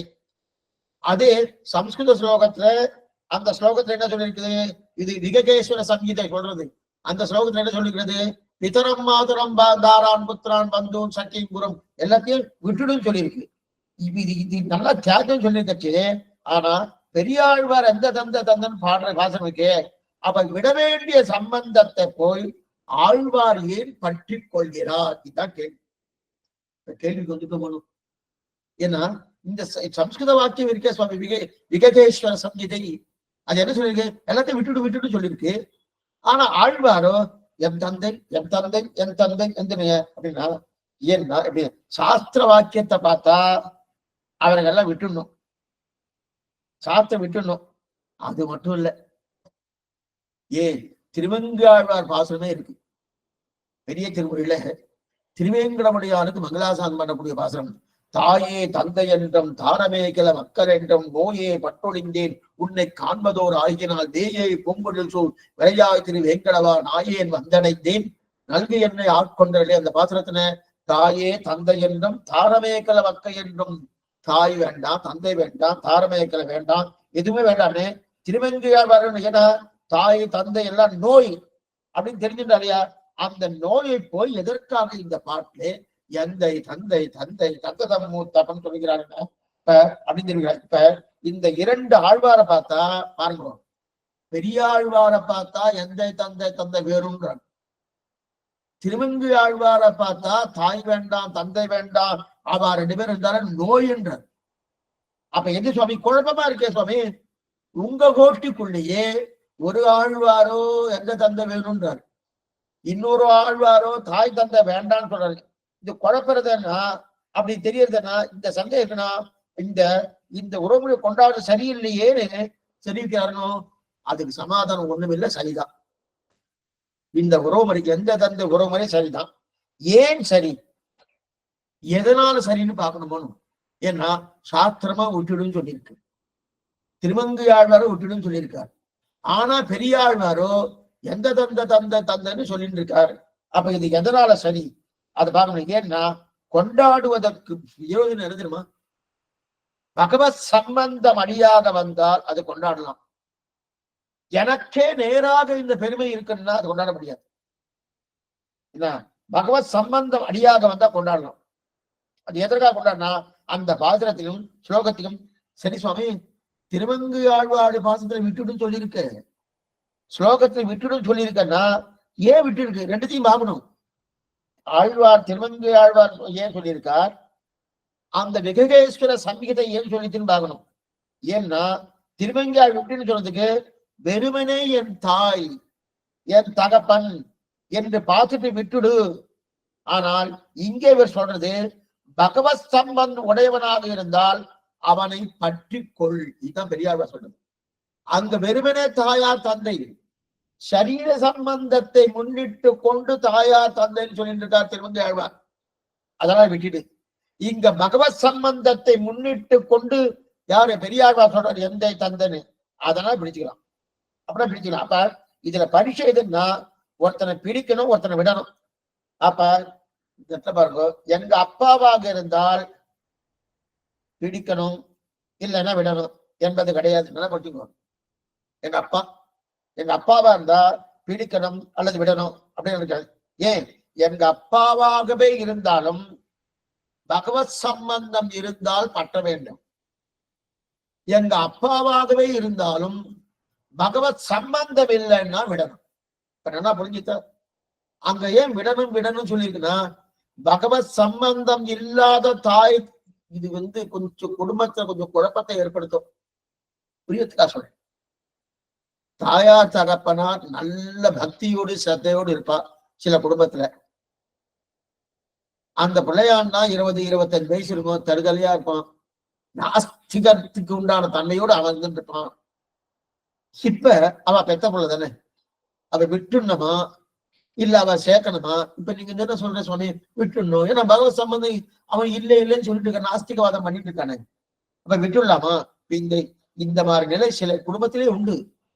சில இது அப்படி சொல்றது மாத்தி கூட இருக்கலாம். பிள்ளை ஒழுங்கா இருப்பான், தாயார் தாப்பினாரும் இந்த நிலைக்கு இருந்து அது மாத்தி கூட இருக்கலாம், ஏதோ ஒண்ணு. ஆனா அந்த இடத்துல இந்த மாதிரி அந்த சம்பந்தம், இந்த தாயார் தகப்பனாருடைய சம்பந்தம் இந்த பிள்ளைக்கு இருக்க செய்து தாயாருக்கோ தகப்பனாருக்கோ பகவத் சம்பந்தம் பூர்ணமா வச்சுட்டு இருக்கலாம், இல்ல புள்ள பூர்ணமா பகவத் சம்பந்தம் வச்சுட்டு இருக்கலாம். அப்படி இருக்க செய்து இதுல யாரோ ஒருத்தருக்கு இல்லைன்னா விட்டுணுமா? அப்பனா என்ன சுவாமி நான் பெத்த பிள்ளைய விடணும்னு சொல்றேன், பிள்ளை என்ன கேப்பான், என் தாயாட்ட விடணும்னு சொல்றேன், இதெல்லாம் கேட்பறணும். அது என்னமா சுவாமி அவ கொடுக்கலன்னா எனக்கு ஜன்மாவே இல்லையே பிள்ளை சொல்லுவான். என் பிள்ளை இல்லைன்னா எனக்கு சந்ததியே இல்லையே தாயார் தாப்பிட சொல்லுவான். நீ விட்டுன்னா என்ன அபிப்பிராயத்தை சொல்றாருன்னு பார்க்கணும். இது ரொம்ப முக்கியமா இருக்கு. ஏன்னா இது அநேகம் நிறைய சில குடும்பத்துல இது இருக்கு. அப்பனா பகவத் நமக்கு ஒரு உறவு முறை சொல்ற போனோம். ஒரு உறவு முறை வந்தாலே அந்த உறவு முறையோடு பகவத் சம்பந்தம் இருந்தா அந்த உறவு ஏற்றுக்கொள்ளப்பட வேண்டியது. பகவத் சம்பந்தம் இல்லாம வெறும் சரீர சம்பந்தம் இல்ல தெரிஞ்சவா எனக்கு நண்பர் அப்படின்னா அந்த உறவு முறை ஏற்றுக்கொள்ளப்பட வேண்டியது கிடையாதுன்னு தெரியும். இது என்னன்னா இப்ப என் தகப்பனாவரே இருந்தானா அவருக்கு பகவத் சம்பந்தம் இல்லைன்னா விட்டுடணும். என்னுடைய தகப்பனாராகவே இல்லை, என்ன பண்ணிக்கோ, என் தகப்பனாரா இல்லை, ஆனா வாசல்ல ஒருத்தர் போயிட்டு இருக்காரு, அவர் போயிட்டு இருக்காருன்னா அவருக்கு பகவத் சம்பந்தம் இருக்கு. என்ன பண்ணலாம் சுவாமி, இந்த பக்கம் என் தகப்பனார் பகவத் சம்பந்தம் இல்லை, அந்த பக்கம் வாசல்ல யாரோ போயிருக்கா, அவன் ஒன்றும் உறவு முறையே கிடையாது. உறவு முறை இல்லாமல் போனாலும் அந்த அவருக்கு பகவத் சம்பந்தம் இருக்கு. இப்ப நான் என்ன பண்ணலாம், இந்த தகப்பனாரை விட்டுணும்னு சொன்னேன், ஏன்னா பகவத் சம்பந்தம் இல்லாதபடியாலே அங்க பகவத் சம்பந்தம் இருக்கு. ஆனா தகப்பனாரோ தாயாரோ எந்த உறவும் கிடையாது, யாரோ ஒருத்தர் அவரை தாராளமா பிடிச்சிக்கலாம், தகப்பனாரும் விட்டுணும். இதுதான் சம்பிரதாயம். அப்ப என்ன முக்கியம், நமக்கு உறவு முறை எப்படின்னா பகவத் சம்பந்தத்தாலே ஏற்படுகிறது, சரீர சம்பந்தத்தால் அல்ல, பகவத் சம்பந்தத்தால் இருக்குது. அப்ப ஏன்னா அப்ப நம்ம பட்டுகைக்கும் விடுகைக்கும் எது அபிப்பிராயம், நம்ம பத்தினோமனோ அந்த பத்தினதுக்கு எது அபிப்பிராயம், விடுகைக்கு எது அபிப்பிராயம்னா பட்டுகைக்கு பகவத் சம்பந்தம் அபிப்பிராயம், விடுகைக்கு பகவத் சம்பந்தம் இல்லாதபடி உயரம். ஆக சம்பந்தத்தை அடிப்படையாக கொண்டு இருக்கக்கூடிய ஒரு நிலை. அதனால இப்ப ஆழ்வார் எதற்காக இப்ப எந்தை தந்தை தந்தைன்னு சொல்றாருன்னா நிஜமாகவே 7 தலைமுறைக்கு பகவத் சம்பந்தம் இருக்கு. பார்த்தோம் நம்ம நேற்று காலத்துல புரிச்சியா பார்த்தோம். 7 சம்பந்தம் பெற்றோம் இல்லையா? அதனால அந்த பகவத் சம்பந்தம் இருக்கிறபடியாலே அது உத்தேசம். ஆனா இதே இந்த சாஸ்திர வாக்கியம் பிதரம் மாதரம் தாரான் புத்திரான் பந்து சக்கியம் குரும், அதுவும் அதே திருமங்கியாவசனம் தாயே தந்தை என்றும் தாரமேகல மக்கள் என்றதெல்லாம் ஏன் சொல்லிட்டேன்னா பகவத் சம்பந்தம் இல்லை, இல்லாதபடி அதை தாக்குறேன். இப்ப இதுதான் இது சொல்லிட்டால் ரொம்ப சூஷ்மமான விஷயம். இப்ப நம்ம உறவுக்காரர்கள் நினைச்சு கொண்டு வச்சுக்கேன், நல்லா பாருங்க, எங்க எங்க எங்க பந்துக்கள் சுவாமி, இவெல்லாம் என்னுடைய பந்துக்கள், ரொம்ப நல்லவா அப்படின்னு சொல்லிட்டு அவாட்ட ஆனா பகவத் சம்பந்தம் இல்லை, பகவத் சம்பந்தம் இல்ல அவ ரொம்ப நன்னா நடந்துட்டா வச்சேன், என்கிட்ட ரொம்ப நன்னா நடந்துட்டானா அப்ப என்ன எனக்கு சுகமா இருக்கும். எங்க பெரியப்பா சித்தப்பா எங்க மாமா யாராரு உண்டோ ரொம்ப நன்னா நடந்துக்க நானா ரொம்ப பிரியமா இருக்கான், என் மேல என்னுடைய முன்னேற்றத்துல அவ ரொம்ப அக்கறை காட்டுறான் அப்படின்னு இந்த மாதிரிலாம் இருக்காரானோ அப்ப என்ன சுகமா இருக்கும். அதே அவர்கள் ஏதாவது எப்படி இருக்கானே அப்படின்னு சொல்லிட்டு ஒரு பொறாமப்பட்டு என்னை விரோதித்தா என்னன்னா உடனே எனக்கு துக்கம் வந்துடுறதுன்னு, அவ என்னை விரோதித்தால் எனக்கு துக்கம் வந்துடுறது. என் மேல ஒரு ஒழுங்கான பிரியத்தை காட்டுன்னு சுக்கம் வருது. அப்ப முதல்ல இருந்தே உறவுக்காரர்கள் எல்லாம் தன் உறவை நினைத்து கொள்ளாமல், நல்லா பாருங்க, உறவுக்காரர்களை தன் உறவை என்று நினைத்துக் கொள்ளாமல் பகவத் சம்பந்தத்தால் உறவு நினைச்சிருந்தார். இன்னைக்கு பகவான் உள்ளுக்குள்ள புகுந்து, நல்லா பாருங்க, பகவான் உள்ளுக்குந்து புகுந்து ஒழுங்கா நடந்துட்டு இருக்கா இன்னைக்கு, அதனால என்கிட்ட ஒழுங்கா இருந்திருக்கா. அதே நாளைக்கு பகவான் உள்ளுக்குள்ள புகுந்துட்டு தப்பா நடக்க சொன்னார், அதனால தப்பா நடந்துட்டான். இந்த எண்ணம் நமக்கு வந்துடும். பகவத் சம்பந்தம் என்னைக்குமே பகவத் சம்பந்தம் பூர்த்தா நமக்கு ஒரு சிரமம் வருது வச்சுக்கேன், என்ன பண்றது, என்னுடைய கர்மத்துக்கு தகுந்த மாதிரி வந்துடுவோம். அது பகவத் சம்பந்தம் இல்லைன்னு அந்த அந்த கட்டம் வந்துட்டு வச்சுக்கேன், என்னத்தை பண்றது, அவர் பார்த்து எனக்கு கொடுக்குறாரு, கட்டத்தை கொடுக்குறாரு, என்னவோ அவர் கட்டம் கொடுக்குறாரு, அவர் மேல பண்ணி போடுவோம். பகவத் சம்பந்தம் இருந்ததுன்னா என் சமத்துக்கு நான் தானே பட்டாடும் அப்படின்னு. இப்ப அதே போல உறவுக்காரர்கள் நமக்கு சமத்தை கொடுத்தா பகவத் சம்பந்தத்தால் என்ன பண்ணா பகவான் இந்த மாதிரி அவளை பண்ண சொன்னார், பண்ணிட்டு இருக்கா. அவனுக்கு சுகத்தை கொடுத்தா பகவான் இந்த மாதிரி பண்ணிட்டு இருக்கார், அதான் பண்ணிருக்கார் அப்படின்னு நினைக்கணும். அப்ப சுக துக்கங்கள் என்ன பண்ணும்னா அந்த சுக துக்கங்கள் நம்ம தாக்குமானா தாக்காது. ஏன்னா அதை கொண்டு போய் பகவான்கிட்ட கொண்டு போய் சேர்த்துடணும். ஏன்னா இதத்தான் ஆழ்வார்கள் ரொம்ப சாமர்த்தியமா கையாண்டா. ஆழ்வார் என்னன்னா பெரியோர்கள் எல்லாமே ஒருத்தனை பகவத் சம்பந்தம் உடையவன்னு பார்த்துட்டு ஏன் சுவாமினா அப்ப நம் உறவுன்னு பார்க்காதே பகவத் சம்பந்த உறவு அப்படின்னு சொன்னாலே அப்ப என்ன உறவு அதுல குற்றமோ குறையோ ஏதாவது நிறைவோ அல்லது தாழ்ச்சியோ இருந்தா கூட அந்த தாழ்ச்சி இவாளை தாக்கவே தாக்காது ஒண்ணுமே. ஏன்னா இதுக்காக இப்ப நம்மமே உறவுக்காரர்கள் அது சரீரத்தை வைத்துக் கொண்டு பார்த்தோம்னா அவ மேல ஒரு பிரீத்தி இருக்கும், அவ மேல ஒரு ராகம் வரும், அவ மேல ஒரு ஆசை ஏற்படும், அவனாலே ஒரு துவேஷம் பார்க்கணும், பிடிக்காத ஒரு நிலையும் வந்துடுறது இல்லையா. இதெல்லாம் எதனால வருது, அநேகமா சண்டை பூசல்களும் வந்துடுறதும் இந்த சச்சரவுலாம் எதனால ஏற்படுறது, எதனால ஏற்படுறதுன்னா பகவத் சம்பந்தம் இல்லாத அவன் எனக்கு உறவுன்னு பார்க்கணும். ஒண்ணு வேண்டாம், பொதுவா சொல்றேன், கணவன் மனைவிக்குள்ளேயே நல்லா பார்த்துக்கோ, இது அடிக்கடி நீங்க சொல்லக்கூடிய விஷயத்தான். மனைவிக்கும் கணவனுக்கும் இருக்கக்கூடிய சம்பந்தம் இருக்கணும். இவர் எனக்கு கணவன் ஆகையால உத்தேசம், இவர் எனக்கு மனைவி ஆகையால உத்தேசம் என்று இருப்பதை காட்டும். இவர் பகவத் சம்பந்தி ஆதவால் உத்தேசம், இவர் பகவத் சம்பந்தன் ஆதால் உத்தேசம் அப்படின்னு இருந்துட்டு வச்சுக்கே. அப்ப 2 பேருக்குள்ள மாற்று கருத்து வருவதற்குண்டான வாய்ப்பு இருக்கானா கிடையவே கிடையாது, வரவே வராது. சில பேர் என்ன சொல்லுவா, கணவனுக்காக மனைவி இருக்கணும், மனைவிக்காக கணவனுக்கு, ரொம்ப தவறான கருத்து அது. அப்ப அவளுடைய உத்தேசம் மாறுறது, அவளுடைய கொள்கையே மாறுறது, அவளுடைய லட்சியமே மாறுறது. லட்சியம் 2 பேரும் ஒரே லட்சியமா இருக்கணும். 2 பேரும் பிரம்மத்தை பார்க்கக்கூடிய தன்மை இருந்த பிரம்மத்துக்கு நான் சரீரம், பரபிரம்மமான சீவன் நாராயணனுக்கு நான் சரீரம் என்கிற நிலையோடு பர்த்தாவும் பாரியாவும் பார்த்தான்னா அவளுக்குள்ள ஏதாவது சண்டை சஷ்டகரன் வருமானா வராது. ஒருவேளை வந்துட்டு சுகதுக்கங்கள் வராம இருக்காது. ஏன்னா இது இரு தர்ம ஞானம், வந்தாலும் அந்த தாக்கம் இவளுக்கு இருக்கணும். ஏன்னா இல்லையா பகவத் சம்பந்தம் பகவான் பண்ணியிருக்கார், இருக்கட்டும் இன்புறும் விளையாட்டுடையான் என்கிற எண்ணத்தோடு அது போயிடும். அப்ப அதோடைய தாக்கம் கணவனுக்கோ மனைவிக்கோ இருக்காது. என்னைக்குமே நம்ம ஒரு மூணாவது மனுஷனை வச்சுட்டு அவர் மூலமா ஒரு சம்பந்தத்தை வச்சுட்டாலே அப்ப அந்த சம்பந்தத்துல இதான் வம்பு வந்தா அந்த சம்பந்தத்துடைய வம்பெல்லாம் அவற்ற போயிடும். இதை ரொம்ப சூஷ்மா தெரிவிச்சுட்டு இருக்கார் ஆழ்வார். அவற்ற போயிடும். இதைத்தான் ஆழ்வார்கள் நேரடியா சொல்லாம எல்லாம் மறைமுகமா சொல்றார். நடுவுல ஒருத்தர் வச்சுட்டு வச்சுக்கேன், அந்த தாக்கம் நமக்கு சேரவே சேராது. அந்த தாக்கம் நம்ம பண்ணுமான்னா பண்ணவே பண்ணாது. ஆனா நாமே நமக்குள்ள நான் தான் என் மனைவி நான் தான் பார்க்கணும், என் பர்த்தா நான் தான் பார்க்கணும். வாஸ்தவம் பார்க்க வேண்டியது உண்மைதான். ஆனா பகவத் சம்பந்தத்தோடு அந்த எண்ணம் இருந்துட்டோம்னு வச்சுக்கே அந்த சமயமே வராது. அநேகமா இன்னைக்கு எல்லா ஏன் பெரிய பெரிய ஆச்சார புருஷால திருமாலிகளோட நடக்கிறது அப்படி இல்லையே சொல்லல.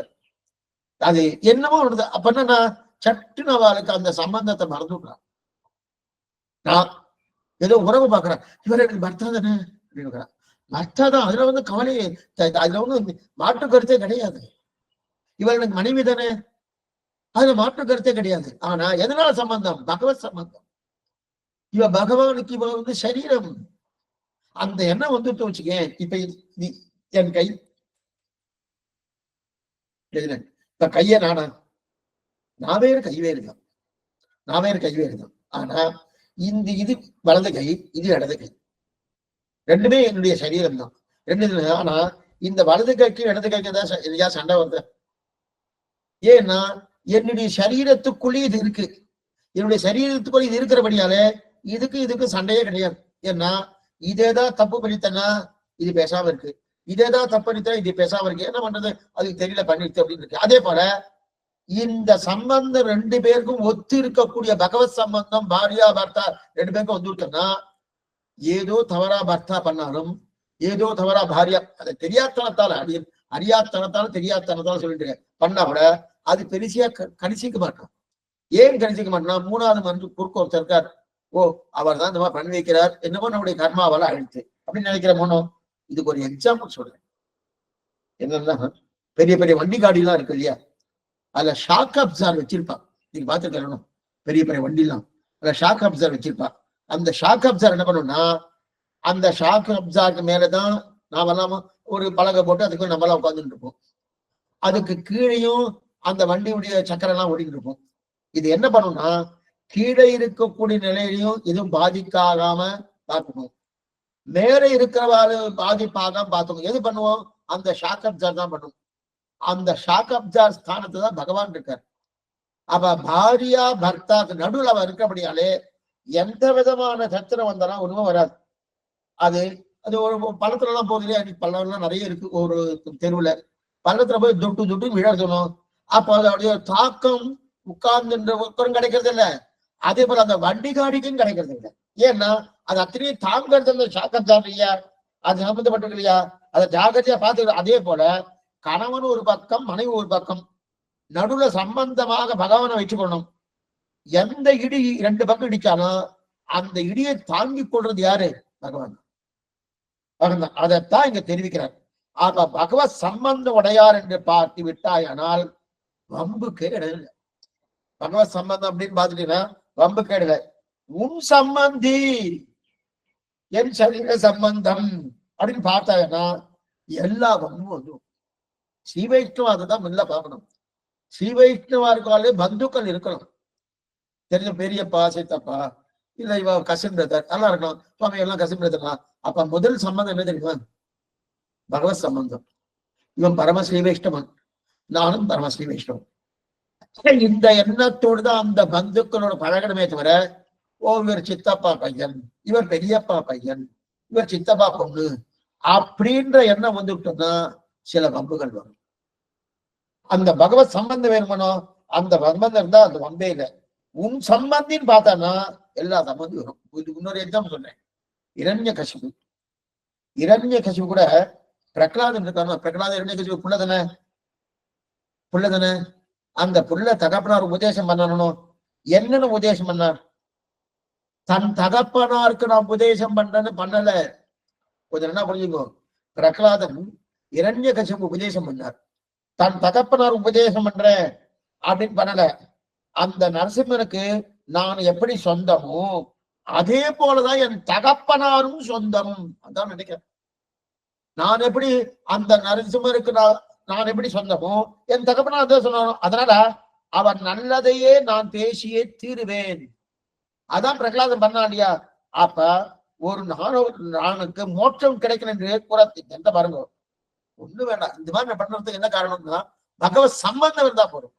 இதுக்கு மேல நம்முடைய சம்பிரதாயத்திலேயே இப்பெல்லாம் புராணத்தை பார்த்தோம். சம்பிரதாயத்துல உண்டு நானூறான் மோட்சம் கிடைக்கிறன்னு கூறத்தாழ பிரார்த்திக்கிறார். அந்த பிரார்த்திக்கிறதுக்கு காரணம், கூறத்தாழ்வானுக்கு கண் போனதுக்கு காரணமே நானூறான்.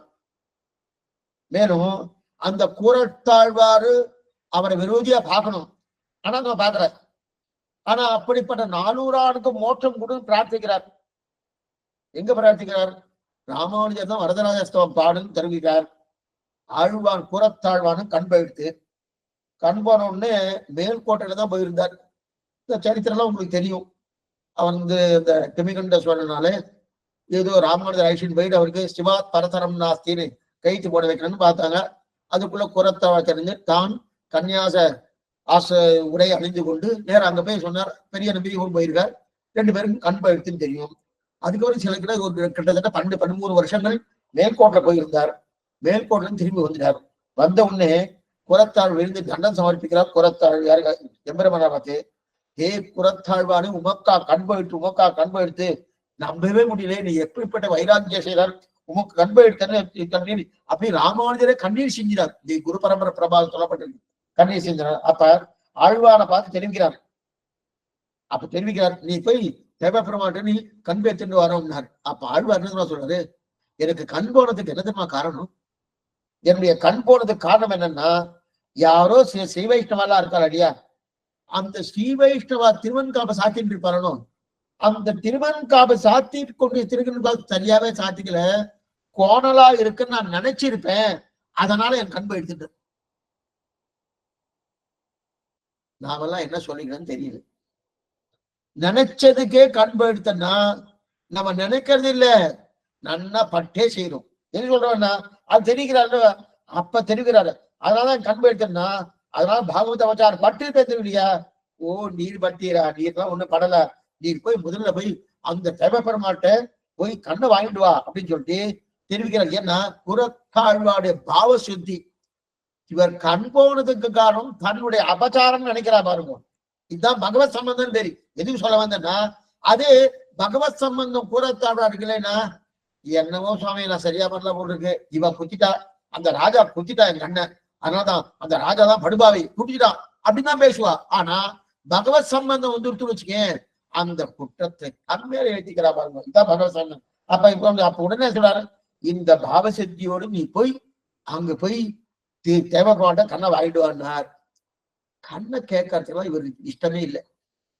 சில பேர்லாம் பெரிய பணக்காரா இருந்துட்டு வச்சுக்கேன், சட்டுன்னு ஏதோ விதிவதஸ்தால அவளுக்கு எல்லாம் போயிடுத்து வச்சுக்கேன், அவன் போய் பிக்ஷை எடுக்கிறன்னா அவளுக்கு சட்டுன்னு நெஞ்சு வராது, மனசு வராது. நான் எப்படி இருந்தோம், ஆஜானு பாவனா இருந்தோம், இப்படிதான் எப்படி இருக்குன்னு. அதே போல இவருக்குன்னா இவரு கேட்டே பழக்கம் இல்லை எதுவுமே.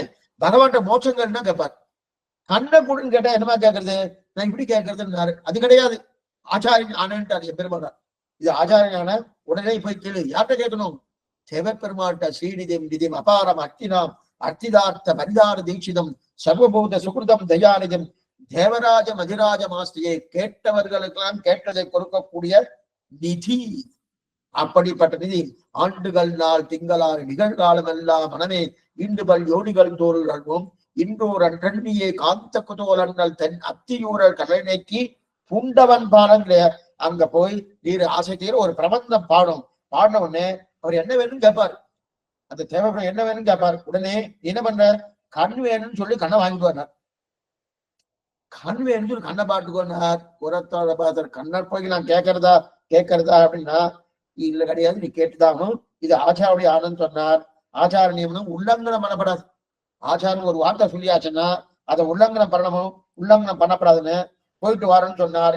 இப்படி சொன்ன உடனே குலத்தார் பேசல. ஆனா ஆச்சாரம் சொன்னதுக்காக தேவைப்பாட்ட போனார். போய் வரதராஸ்தவன் நல்லா பாடிட்டார். வரதாஸ்தவன் பாடி முடிச்சாச்சு. அப்ப பெருமாள் என்ன வேணும் கேட்கிறார். என்ன வேணும் கேட்கணும், இவருக்கு மனசு தவிக்கிறது என்னன்னா, என்ன கேட்கலாம் தேவ பெருமாள்கிட்ட? மோட்சம் நிச்சயமா கேட்டாகணும், அது சந்தேகம் இல்லை, கேட்டாகணும். ஆனா சரி, உமக்கு மோட்சம் கேட்கிறார், உனக்கு மோட்சம் கொடுத்துட்டேன்னார். அதோட நிறுத்தவே இல்லை. என்ன பண்ணா, என்னுடைய சம்பந்திகள் அவ்வளவும் மோட்சம் வரும்னார். என்னுடைய சம்பந்திகளும் மோட்சம் வரும்னார். கொடுத்தோம்னு தேவைப்படாம கொடுத்துட்டார். அதற்கு மேல என்ன, நம் 400 மோட்சம் கொடுக்கணும்னு கேட்டார்.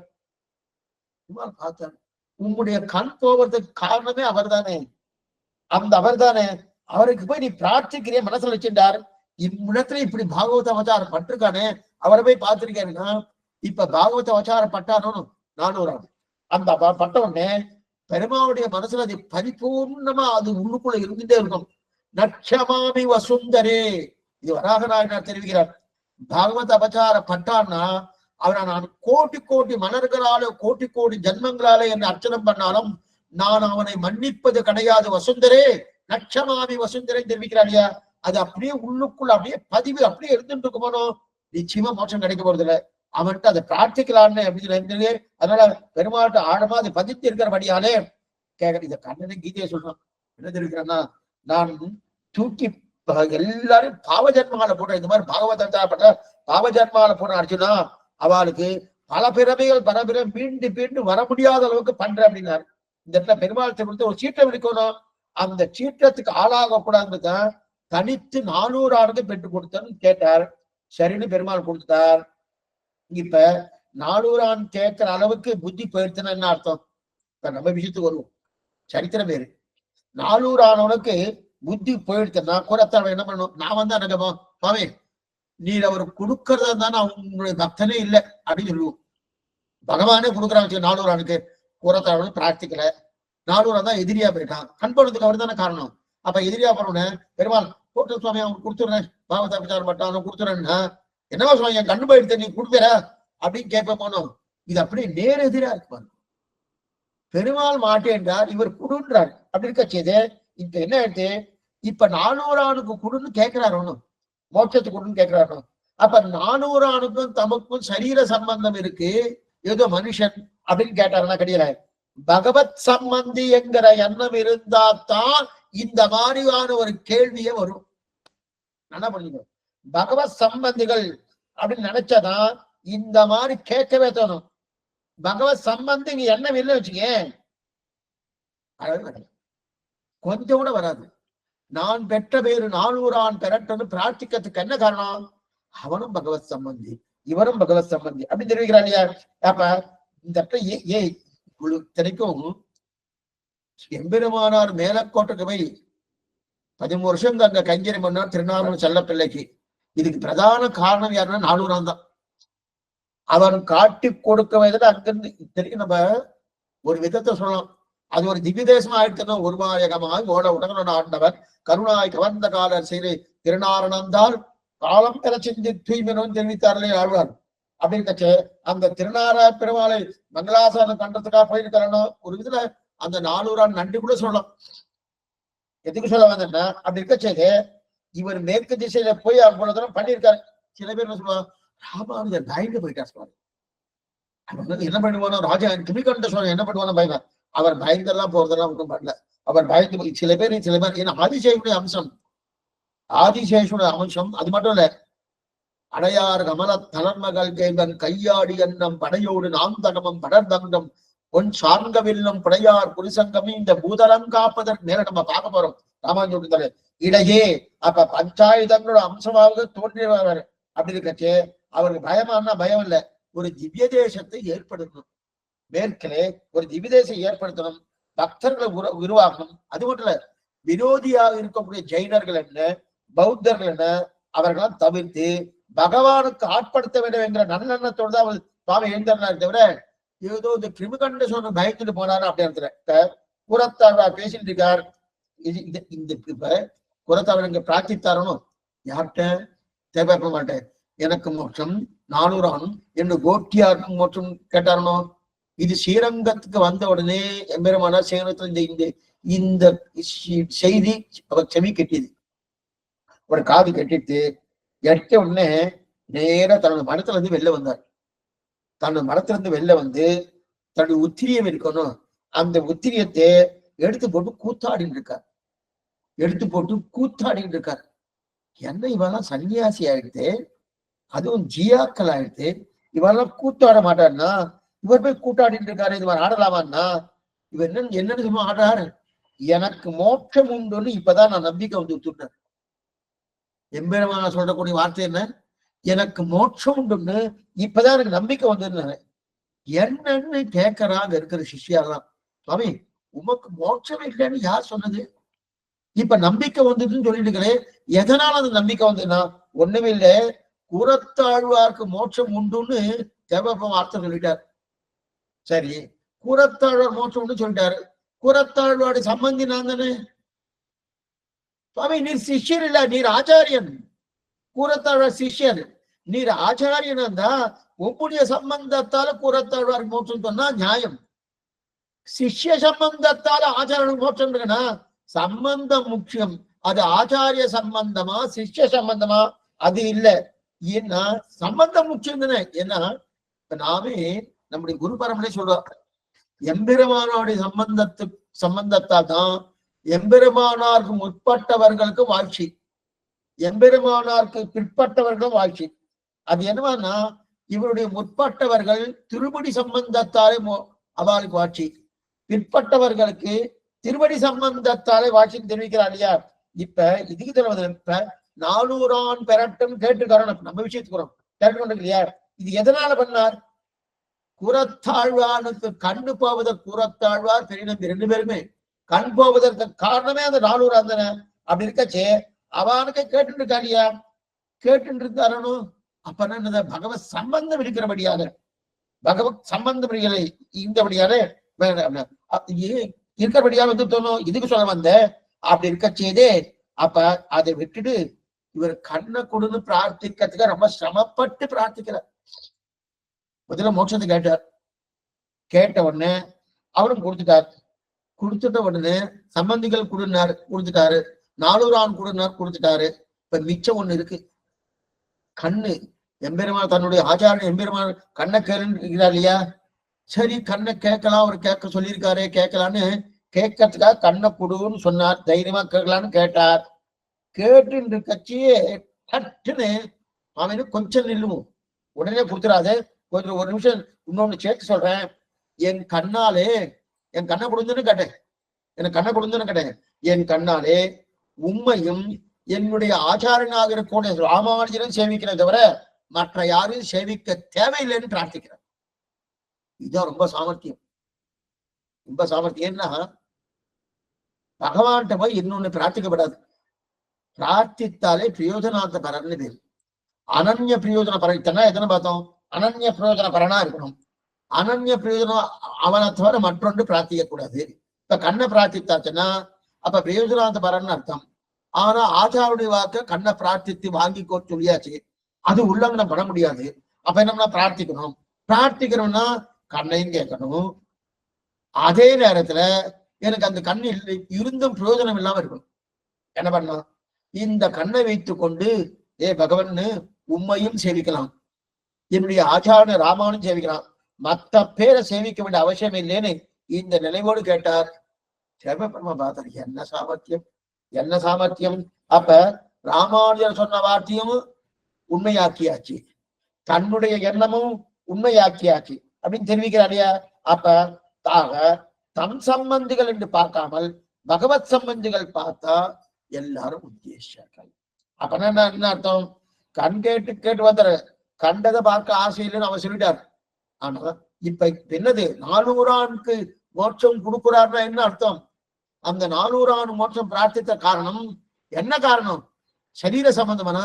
இல்ல, பகவத் சம்பந்தம் காரணம். அதனால்தான் பெரியார் பகவத் சம்பந்தியால இருக்கக்கூடியதை பார்த்தார். அதனால்தான் யோனு சம்பந்தத்தை விட்டுவிடணும். விட்டுவிடணும்னா பகவானுடைய யோக சம்பந்தத்தை யார்தான் விட முடியும்? எக்ஸலண்ட். யோனி சம்பந்தத்தை விட்டுவிடணும் என்றால் விட்டுவிடணும் என்று அல்ல, பகவானுடைய யோனி சம்பந்தம். அப்பனா எங்க தாயார், எங்க பாட்டி அப்படின்னு யோனி சம்பந்தத்தை விட்டலாம். ஆனால் பெருமாளுடைய குணல் துவக்கு இருக்கு இல்லையா, உந்தன்னோடு உறவில் நமக்கின் ஒழிக்கு வழியா சம்பந்தம், அந்த குணல் துவக்கு சம்பந்தத்தை விட்டுவிட முடியாது.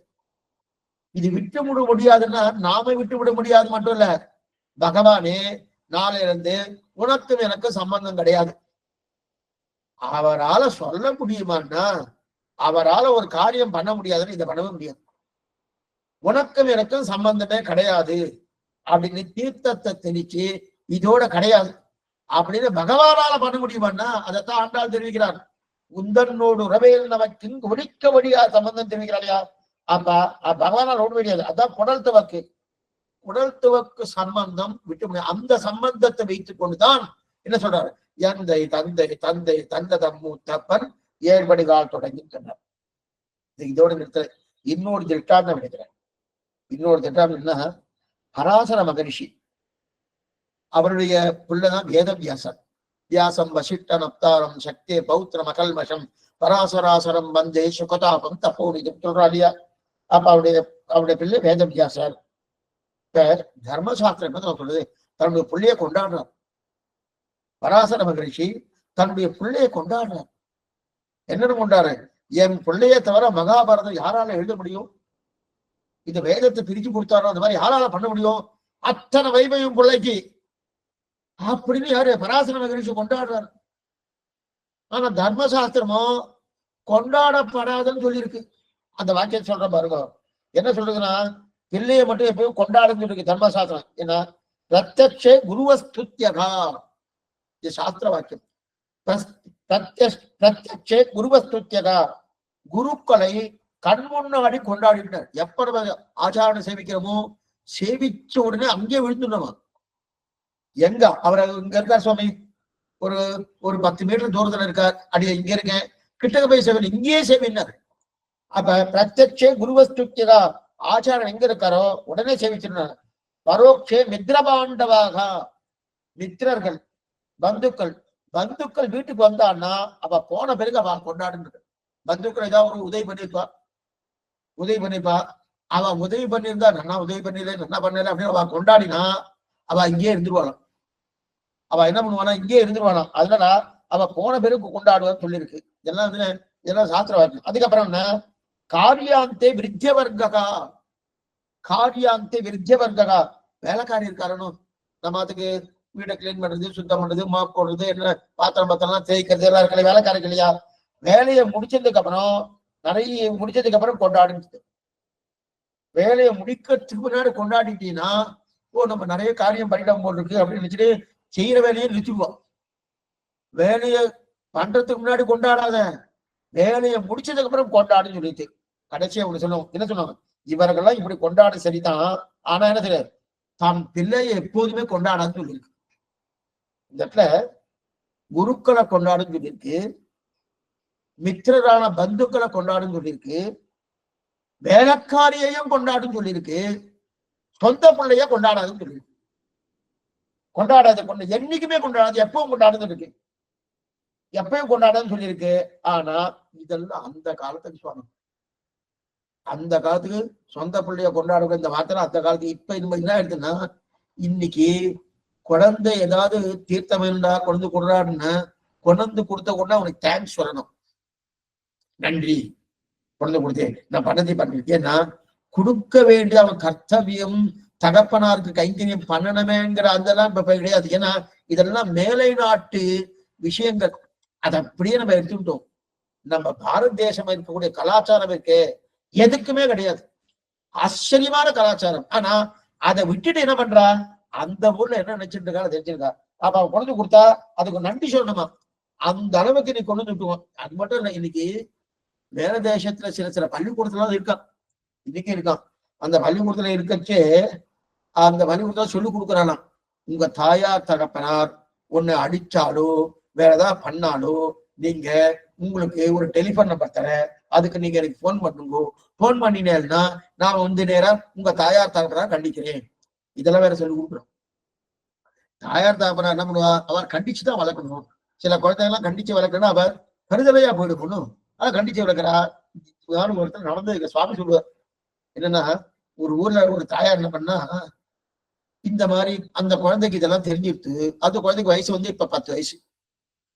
தாயார் என்ன பண்ணா, சரியா சாப்பிடல, முதுகுல 2 அடிச்சு கொடுத்து சாப்பிடு அப்படின்னு சொல்லிட்டு, இது நேரா கிளம்பி போயிட்டு 2 டெலிபோன் எடுத்துட்டு யாருக்கு பண்ணணுமோ பண்ணிட்டு உடனே வந்து ஒரு குடிச்சிட்டு போயிட்டான். ஏன் இதுக்கு சொல்ல வந்தேன்னா, மத்த பிள்ளைய வந்து என்ன பண்றது, கொண்டாடவே கொண்டாடன்னு சொல்லியிருக்கு. இது இன்னைக்கு ஒத்து வருமானா தெரியல. இன்னைக்கு ஒத்து வருமானா சொல்லு. எதுக்கு சொல்லுவாங்க, இதெல்லாம் நம்ம தேசத்தை இன்னைக்கு வரப்படாதுன்னு தான் பிரார்த்திக்கிறேன். இதுக்கு சொல்லுவாங்க, இப்ப வந்து என்ன சொல்றேன்னா, அந்த பிள்ளையா இருந்தாலும் என்ன பாருங்க, இதுக்கு சொல்ல வந்தேன். அப்படிப்பட்ட இப்ப ஏன் சுவாமி அந்த தாயார் தானே சுவாமி அந்த குழந்தை அடிச்சிருக்கா, நல்லது தானே அடிச்சிருக்கான்னா, அந்த அரசாங்கத்துக்கு அவர் என்ன சொல்றாருன்னா, இந்த பிள்ளையாகட்டும், நீ பெத்த பிள்ளையா இருந்தாலும் இந்த பிள்ளை இந்த நாட்டுக்கு உட்பட்டவன், அதனால நீயும் எதுவும் பண்ணப்படாது, இந்த பிள்ளையும் நீ எதுவும் பண்ணப்படாது அப்படின்னு தெரிவிக்கிறா இல்லையா. இப்ப எதுக்கு சொல்ல வந்தேன்னா, பராசர மகரிஷி வேதவியாசரை கொண்டாடுறார். ஏன் கொண்டாடுனா, ஜகத்திலே என் பிள்ளை வேதவியாசரை தவிர பாரதம் எழுதுவதற்கு யாரால் உண்டா, ஆள் உண்டா அப்படின்னு யாரு மைத்ரேயனை பார்த்து பராசர மகரிஷி கேட்கிறார். மைத்ரேய பகவானை பார்த்து மைத்ரேயருக்கு ஒரே ஆச்சரியம், தம் பிள்ளையை கொண்டாடப்படாது, எப்படி பிள்ளையை கொண்டாட மாட்டார்களே, அதுவும் மகரிஷியான பராசரரை கொண்டாடுறாரு அப்படின்னா, அப்ப என்ன இந்த இடத்துல பாருங்க, விஷ்டி சித்தின்னு இதுக்கு வியாக்கியானம் பண்ணிக்கிறார் நம்ம சம்பிரதாயத்துல. விஷ்டி சித்தின்ற ஒரு பெரியவர் அவர் வியாக்கியானம் பண்ணார். இல்ல பராசர மகரிஷி வேதவியாசரை கொண்டாடினது தன் பிள்ளை என்றதுக்காக கொண்டாடல. எது கொண்டாடல, கிருஷ்ண துவைபாயனர் கொண்டாடு. அப்படின்னா அவர் கண்ணனே மறு உருவை எடுத்தார் போலே, கண்ணனை கிருஷ்ண திருஷ்ணா தத்துவம் நம்மாழ்வார், கிருஷ்ண துவைபாயனர் வேதவியாசர், அந்த மறுவுருவு எடுத்தா போலே வேதவியாசர் அவதாரம் பண்ணார் இல்லையா. அது மட்டும் இல்ல, அவர் பண்ண பிரம்மசூத்திரம் தான் ஸ்ரீபாஷ்யமா இருக்கு. அந்த பிரம்மசூத்திரத்துக்கோ மகாபாரதத்துக்கோ இல்ல பாகவதத்துக்கோ அதற்கு எத்தனை கொண்டாடாலும் தகும், தன் பிள்ளை என்றதுக்காக கொண்டாடுற. பிரம்மசூத்திரம் பண்ணாரோன்னு மகாபாரதம் பண்ணாரும் 1.25 லட்சம் ஸ்லோகம், பாகவதம் 18,000 ஸ்லோகங்கள் நேற்றுதான் சாதனை பண்ணும். அதெல்லாம் பண்ணாரோ, அதெல்லாம் பண்ணபடியாலே அதனால கொண்டாடுறாரு. அப்ப இதுக்கு சொல்ல இந்த மாதிரி இருக்கு, அதனால தாராளமா கொண்டாடலாம். பகவத் சம்பந்தம் சரி சுவாமி, இதெல்லாம் இதிகாச புராணங்களுடைய நம்ம சம்பிரதாயத்துக்கு தான் இருக்க, நம்ம சம்பிரதாயத்துக்கு இந்த மாதிரி பண்ணினவா இருக்காருன்னா இருக்கே. திருமங்கை ஆழ்வார் கணபுரம் கைதோடும் பிள்ளையை பிள்ளை என்று என்ன பெறுவரே, பரகால நாயுடைய திருத்தாயார் சொல்றார். திருமங்கை ஆழ்வார் திருக்காயார் பரகால நாயகி கணபுரம் கைதோடும் பிள்ளையை பிள்ளை என்று என்ன பெறுவலை திருமங்கை ஆழ்வார் பாசனம். இந்த பெண்ணை கொண்டு போய் என்ன பண்ணா, இந்த பெண் என்ன பண்ணா, பரகால நாயகி எப்ப பாரு திருக்கண்ணபுரம் சௌரி பெருமாள் இத்தையே பேச்சு, வேற பேச்சு அவர் வாயில வரல. என்ன பண்ணா, நேரா உப்பரிகையில கொண்டு போய் வச்சுட்டா. எப்ப பார்த்தா சௌரி பெருமாள் பௌரி பெருமாள் உத்பலா வதகே திவ்யே விமானே புஷ்கரேஸ்வரம் சௌரிராஜ மகம் வந்தே சகலா சந்தாவங்க சர்வாங்க சுந்தரன்னு எப்ப பாரு சௌரி பெருமாள் அலட்டிட்டே இருக்கா.